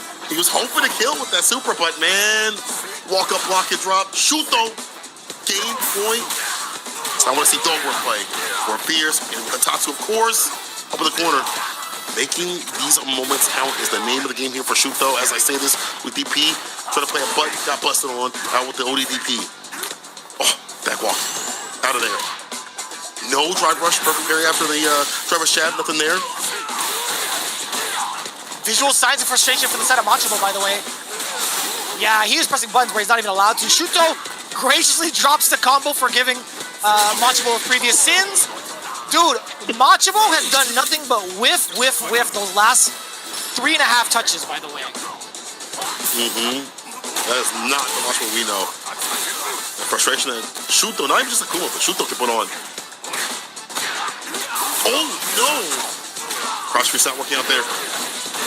Get Tatsu is the ender after the fireball. Meaty stay medium, I think that's like +4. Where's it? It's not your turn to stand, Fierce. This space, out of this corner space is where we're gonna go. DP level 3. Machibo spinning all the bar, dumping every bit out. It's a lot. I think like the most you can get off a standing medium kick, just based off of the active frames, probably around like +2, perhaps. If you have 5 active frames, right? I'd have to double check the math on that. The recovery still gets the punish counter. Shuto letting the level 3 rock mad early. I like that, right? You do get a massive life lead. You get, what, 4 bars to your name now? This is pretty huge. And Machibo looking kind of dry. He might actually be dead. Drive impact. You know, we like that. I like Akuma in Burnout against another burnt out character because of Adamant, right? Damn. there you have it. Shuto bringing the team back from the brink of a blowout. How many times have we talked about Shuto just being in anchor position? It's so beneficial for him. Like, he gets that warm up, that energy. He loves that stress. He loves putting on the violence to bring his team back from the brink, and we do so right now. We do get that extra game. But yo, shouts out to making someone like Machibo just look so scared and defenseless in the corner so continuously. He is whipping it felt like he whipped every button. He done showed every button. Some buttons I didn't know he had. But that just shows how much Shuto can put on pressure. The fireballs. You didn't even need the demon flips. You got the spacing with the 4 fierce, the stand fierce, the walk-up crushing light kicks, and the walk-up block of all things. This guy is crazy. Yeah, I don't trust demon flips against the Shoto, right? Like, having access to a DP is always going to be such a threat and terror. But Shuto played the ground game so well, right? I think there's a lot to kind of talk about in regards to Akuma's block speed, forcing a lot of errors from the side of someone like Machibo, right? In that final instance, in like the second to last round, he whiffed so many normals just off of Shuto, emanating that threat of the walk speed. In fact, we even saw that level 3 coming out from way left field just because of the fact that Shuto walked up to him and already closed the gap within throw range so quickly, man. Insane. Wow. Man, again, if I was ever going to play Akuma, he'd be like Shuto. He just seems like he's having the most fun and putting the most pressure with this character. He's just so much fun to watch. That brings us to the final game. So we do see Elena already on the screen. No Bison pick at all to start things off. Only to start things off. And of course, you have to pull out your last person. That's going to be Kosa, the side of Sashun Kazuo Komoto. I don't know how Ken or Ryu Elena go. I imagine. Man, I don't know. I actually can't tell. I don't get to see this matchup too often, so I guess we're going to learn on the fly. Ken. It's going to be the Ken. Okay. I kind of wonder, what is it about Ken that makes it the better choice against Ryu, specifically against the Elena matchup? I genuinely do not know. But I guess if we were to kind of talk about it, or like force to talk about it, I want to say I kind of appreciate the quarter carry that Ken does have off of some of these hits. That's about it, and the pressure. Like, that's literally about it. Like, you could do the same with Akuma, but that's something that he's not really, like, adjusted to just yet. And I think Kosa, he had just picked up Ryu this year, if I'm not mistaken. He did get a W against Fujimura's Mai, so you know it's, like, competent. You know it's ready. Yeah. But I wonder why it's Ken specifically against Elena. Maybe it's because you like the familiarity. You go with the character you've been playing with the most, because you're the most confident with him in situations where you're uncomfortable. Like, you've only been playing the Ryu, as you mentioned. I only seen it since, like, at least, like, a tournament, like a CEO. And it wasn't bad. And obviously, beating Fujimura, you're not going to be bad at all. But, like, in terms of, if I'm not fought a matchup, I'm going to play a character win or lose, or in terms of, like, a matchup, I'm going to play a matchup where I'm more comfortable with the character because I've been playing them for years upon years. I've developed them. It's a tech monster. So, like, I would rather go with that route first, at least to start things off. But again, I don't know this matchup in terms of, like, who wins or, like, the spacing. I don't get to see it too often because there's so few Atlanta players. You know, shouts out to Pax. He's really the only one I can really, like, get data from in terms of, like, individual matchups or, like, tech and stuff like that. Obviously, Dogura's out here, Sako, and, you know, Ultra Cool thing when he'd be playing the character, but I need to see more of these matchups at, like, high level and, like, tournament time. Dogura says, though, I played and lost against Kosa in the first year of Street Fighter 6. Shuto let me play, so I'll get a chance to get revenge. And Kosa said, all the games are really good games, so I'll do my best to do so as well. I kind of wonder, maybe it's the pressure Ken presents that doesn't allow Elena to kind of, like, play. Could it be Ken's presence in neutral that doesn't allow Elena to act second? I really am not too sure. Very much so unexplored territory, but we get it here first for the first time, or like the second time, I should say, within the same day here in Street Fighter League Japan. Kosa has him up in the corner. Trying for the shimmy game, not going to overcome it too much too often. Backs off before he did drive rush jab and a button. This time he waits. I love this fit, by the way.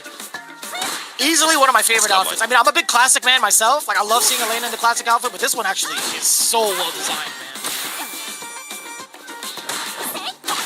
man. Gas actually goes hard. Oh, ducking, unfortunately. Can't even get on block.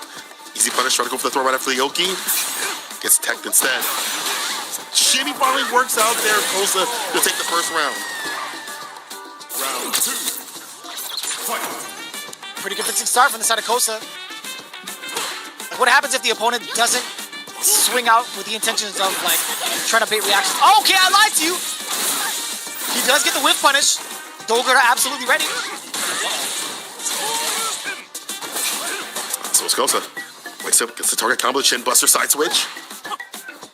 Not gonna play too many big buttons right here. No crushing medium punches got nerfed in a way that even the likes of Elena could easily punish. Walk up, throw up the tap parry attempt. Okay, hold on. Now we're waking up with good buttons. Absolutely. Also trying to be a little bit overzealous too from that wake up. Now trying to chase down. I love the walk feed on Elena as well to kind of clear out the distance and force the whiffs from Ken.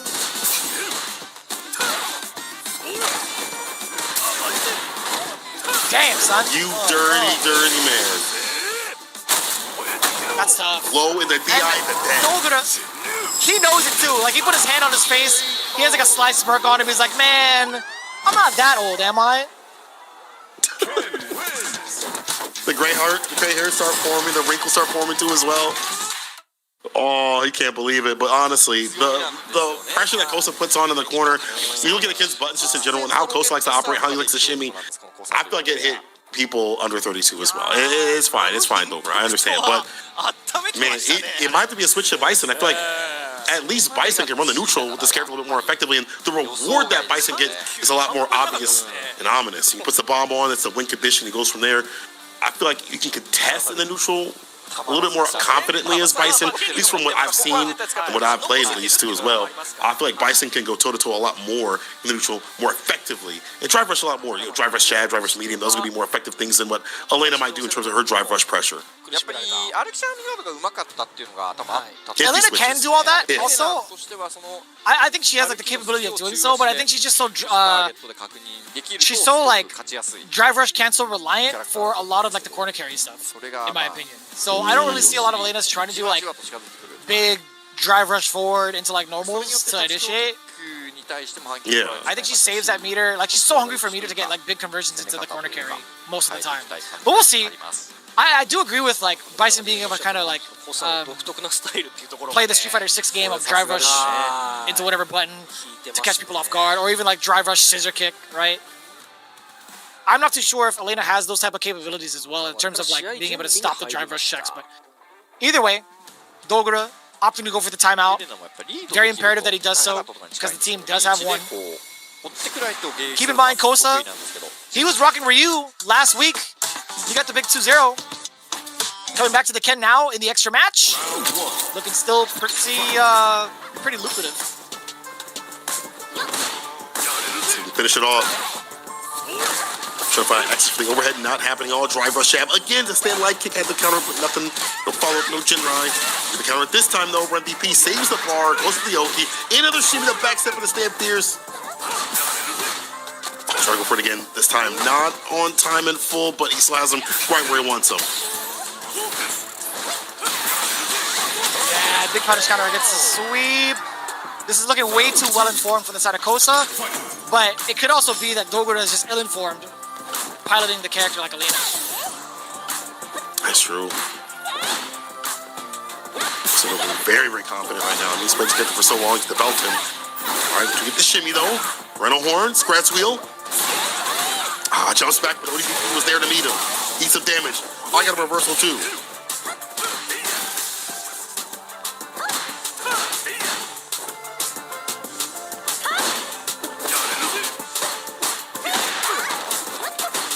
Damn, what a sweet call out. Really?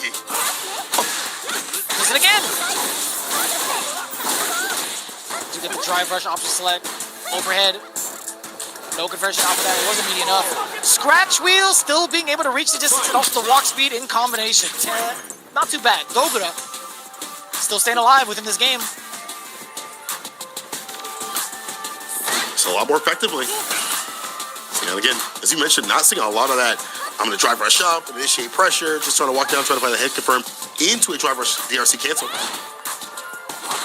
Oh man, a heavy punch cutter would have been great there. Get nothing at all. Leg lock with the throw. Now trying to press the issue. Kosa just jumping back twice. He's like, I'm not trying to be put up in the corner at all. And it makes sense. We've seen what this character could do. Yeah, this is the nature of the character right now. Somebody had mentioned, you know, Elena pretty much playing at the back foot majority of the time. And that's, I feel like, just the nature of Elena, right? She's more of like the counter-poking style.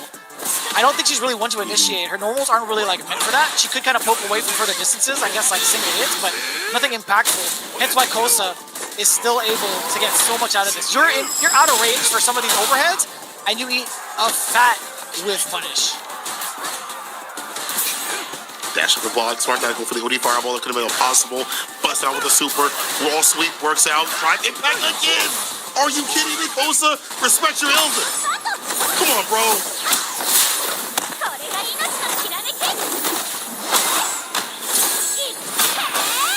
Wow. Green lock. The reversal on wake up to put Dogra to bed. That's going to be Kosa with the win. Confident with the bust downs. His execution with the character to execute Dogra. It's going to be Soul taking over Crazy Raccoon in the final match. That means 30 to 20. However, that just means they're going to walk away with a little bit of points. However, Soul taking it. I'll be real. When I talk to production, not what I expected. 100% going to lay on the ground. Did not expect this at all. そうっすね。まあ CA からのね選択っていうのは非常にまあ I don't think I called it correctly either. I was definitely 1 of 3. I did call the Good 8 Squad game. I thought Crazy Raccoon was going to be able to get away with it with Kazunoko, Bonchan, Shuto. Although, I didn't know Bonchan was going to pull out the Sagat, but we'll talk about that later on. 0 for 0 when it comes to the drive impacts.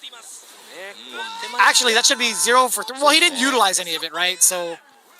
Yeah, that exact statistic shows off like how many attempts have been made, rather than like countering them. So either way, you got 100% from the side of Kosa.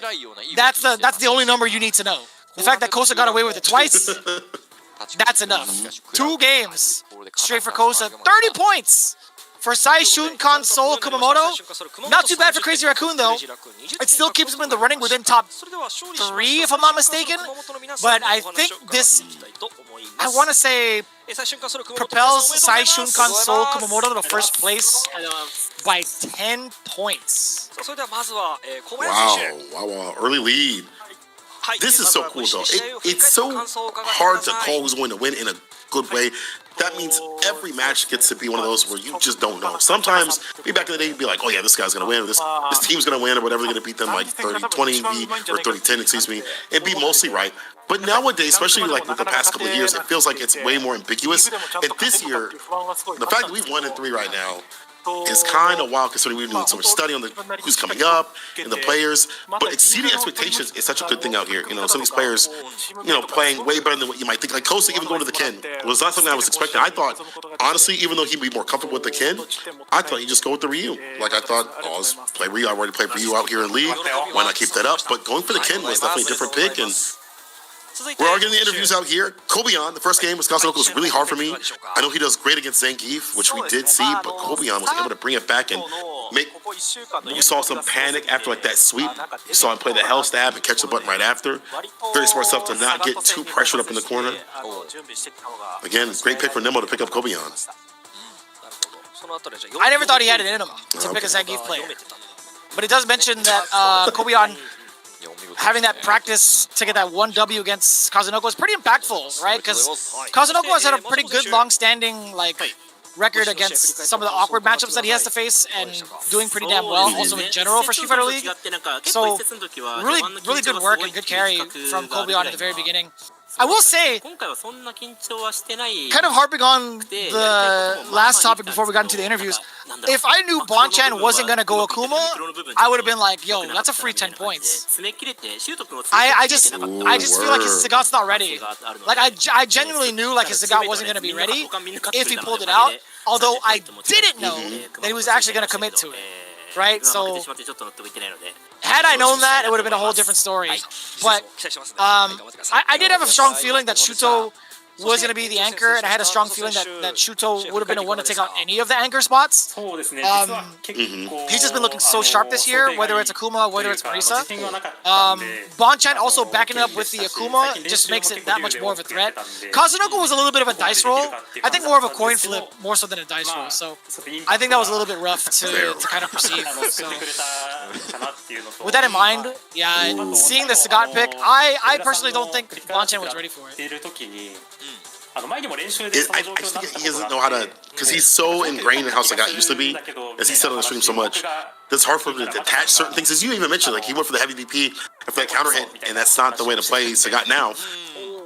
Someone like Pugera who doesn't have that preconceived notion works out better. I think that's why Pugera is like one that Bonchan's been talking to try to understand how to work the character. Even Nemo says Bonchan was doing too much Sagat this week, and we were thinking that he was going to play. And good thing I prepared for it. Macho also says that I think the moves that I did weren't bad, but I think the macro part was the problem. So the macro, maybe he's talking about the overall general game plan of what he was doing in terms of like trying to initiate offense, maybe also on defense too as well, like trying to strike back with certain punches was not working well. Kosa says, I wasn't intending on playing Ken, but Drive Impact saved the day. The last reversal was a call from Machibo. He read what Dogura wanted to do. He's in the back like, DP him, hit him with the whole DP, it's gonna work. All right, good read, Machibo. Nice work. All right. Very, very nice work. そしてですね、先ほど Yeah, that is 先鋒戦を制しました a pretty big ordeal, like having a whole team behind you two, like having that line of communication open. It really changes up the dynamic of fighting in a single player like CPT event in comparison to like a team exhibition, team tournament kind of thing, right? ということでインタビューは以上でございます。最春から熊本の皆さん、次節も I'm kind of curious, actually, what's going to be happening next week. Nemo says next week is against the champions. So that's going to be against Good 8 Squad, if I'm not mistaken. Right? Am I reading that correctly? It is, yeah. So September 19th, Saishunkan Seoul Kumamoto are going to be on the away side fighting up against Good 8 Squad. So Nemo says he'll think of dozens of tactics to beat them down. Really excited to see it, as I think both of these teams now are in contention for the top spot. I think SSK, Saishunkan Seoul Kumamoto should be taking the top spot. Good 8 Squad should be trailing a little bit behind them because their overall win record of getting a full sweep, like, it's pretty important to note, like, as the games progress, the more wins you accumulate per week, the better it looks in a tiebreaker scenario. And it really comes down to some of these big tiebreaker scenarios almost every single year, where we have to do all the math, we have to do every single W that is counted towards the benefit of that team to figure out what happens. But this is the score right here. Nagoya NTP Oja taking a big clutch W over Victrix Favu Gaming, 30-20. CAG Osaka giving up the big sweep against the champs. Good 8 Squad, 0-40. Still rather close all the way through. And then you just saw the conclusion of our marquee matchup for this week. Crazy Raccoon versus Saishunkan Seoul Kumamoto. We had a couple of surprises, not only in score, but also in character selection. Bonchan finally bringing out the big Sagat. Not going to be enough, as Saishunkan Seoul Kumamoto fully prepared. This is the current spread, as we had talked about. Saishunkan Seoul Kumamoto with 60. It's Nagoya NTP Oja with 50 points. Good 8 Squad also with 50, but it's second and third respectively. That's crazy. Good 8 Squad at the third place right now. Very, very close in spread. Then down below, Crazy Raccoon with 50 points as well. Victrix Favu Gaming with 30. CAG Osaka at the very bottom of the barrel. It's not even free. Like, sometimes I feel like we get into the league and, like, when it starts off early, some people are getting points and all, they're getting steamrolled, they're getting 40 bomb, whatever. But it's not free at all. Like, CG Osaka, they still got 30 points to their name. Same with Favu Gaming. And Crazy Raccoon, them being in fourth is kind of wild. Nagoya standing up this season, nice and early, in Seoul in first position is crazy. I know it's early. I know it's only technically the third day of Street Fighter League play for Japan overall. But, man, is that insane. To see Seoul shining this far up right now is crazy. And we're now getting the next division right now. The schedule, so write this down. Check it out. Fukushima Iwashingen going up against That Nation Focus Me. Burrell going up against Zeta. And then, of course, Reject going up against Hiroshima Hiroshima Team Itsuka, excuse me, it is too early for me, but it is going to be some early action, and I'll still wake up for it because, man, these have been some fantastic fights. We're also going to get the next division here in a second, so screenshot this, write it down. Of course, Crazy Raccoon, Nagoya NTP Oja, Seoul versus Good 8 Squad, and as mentioned, Fabu Gaming versus DHG Osaka. A race to leave out of the bottom for a lot of these players out here, a lot of these teams out here, and to get out of that contentious area, because you want to do, as soon as you mentioned, get as many wins as your pocket as you can, because you do not want to be lacking. As you mentioned also, it was so hard to calculate who's going to make it through. It was some points where Science from Chancellor Kumoto was by mere games. So get a good early start.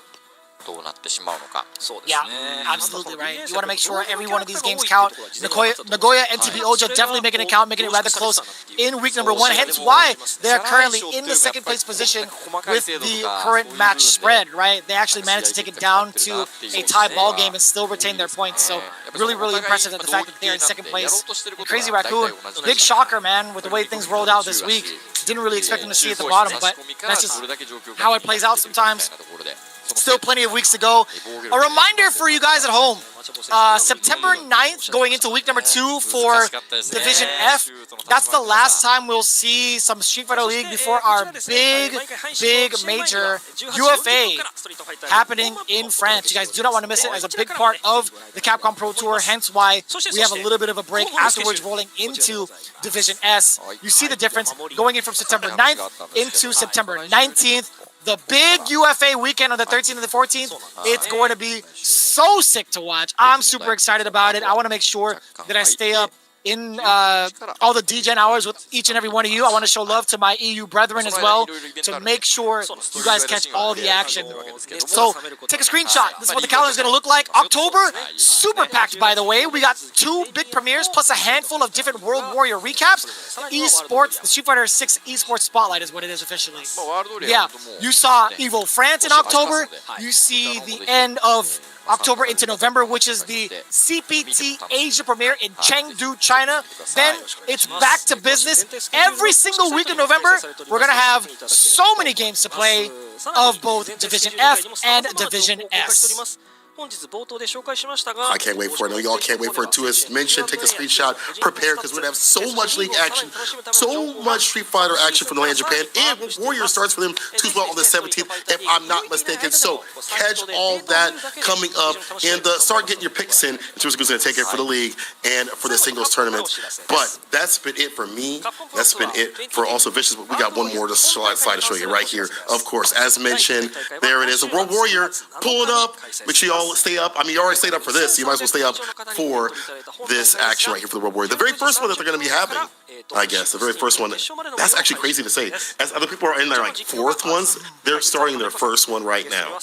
Wow. That's wild. They got 2,000 entrants in their tournament, and it's a one-day tournament. I do not imagine nor envy the tournament organizers, but what I do envy are the people that get to go to these public viewings for the official World Warrior Japan week number 1. We got Aru, we got Hameko, and I do believe that Storm Kubo, with his debut as commentator, going into it. Well, it's not like his first debut, I guess, but it's definitely within the confines of a Capcom Pro Tour. So I'm very excited seeing Storm Kubo transition over to the commentary role with 2 esteemed hosts and commentators themselves. Really, really excited about that. Again, week number 1 coming up this weekend for Japan.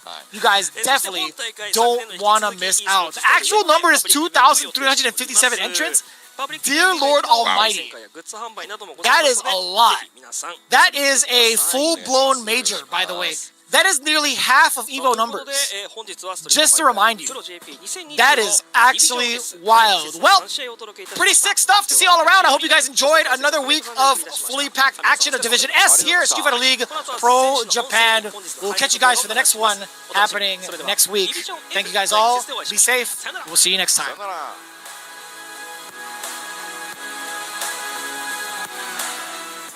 重要な第2節先鋒戦。しかしうまく打ちました。さあホームランもある。シメおっとここでうまくシメを刺した。オッケー。ナイス。これで中足圏内か。どうなん？裏。ここで裏回りでの大パンチ。超久しぶり待ち。ストックあるんで球も打ちづらいですね。4つありますかね。さらにはまた先ほどのかくったナイス。はい打ち OK。いやこれでかなり KB ペース。えらい。さあ玉抜けに対してこれ3撃下がるんじゃないか。さあこのままいいサルだ。平成3つ円バラ桜。さあ KB まさかの圧勝。これで両者20点獲得というところで。いややばい、俺ちょっと強いかも。ナイス。ゲージも試す。中和した。ここで中和をねじ込んだ大谷。疾風陣来客でしっかりとリーサルを取り切り、延長戦制したのはアウェイ名古屋 LTP 王者。ごめん。いや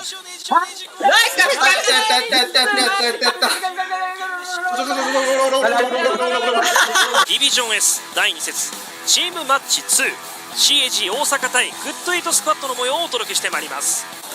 きたー。ここではアブネジをしっかりと警戒していた川野。2択。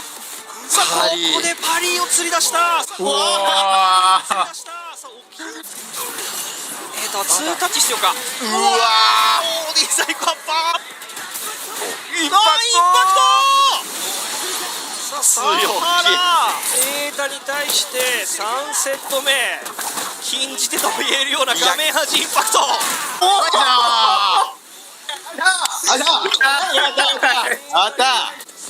チミ入っての歩き投げ。下がっている。そしてガチ君がバウンドして走って倒しきる。リーサルトライブの回復を待っているのはガチ君。さあここは動いた確認か。ごめん。いや仕方ないです。今のは。これは。勝った。ガチ君ナイス。冷静に摘み取りました。なんかナイスって感じ。ナイス。温度感やばいね。ナイス。崩しても OK ですか。打撃をしっかりねじ込んだ。チーム一丸となってインターバルを取りつつ見事小林先鋒戦を制しました。ありがとうございます。ナイス。最高の試合だった。中あれの足。中足。さあデモもマーケージと返していきます。続いてくる。さあ上が食べてる。 SS もたまるの。 SS まだ残るか。バウトは継続ですかね。いやボンちゃんの良くなかったんですけど。暴れています。目の前で暴れてる人います。うわ、行くんか。うわー、行くんか。いやー、ごめん。どまい。ギリギリの戦い。ガードが早い。威力差もつきました。逆タック中足とかが一番嫌ですかね。シュートやられては。打ってきたがリバーサルということで一番いいかも。さあここからゴリゴリと削ってくる。動け完ない。いやーごめん。ナイスおっしゃー。インパクト。もうインパクト。もうインパクト。あのドライブ若干は残っています。打っていった。ここでオーディション。早いな。なるほどな。まあ分からんでもない。すばん。オッケー。間に合った。ありがとう。アドバイス間に合った。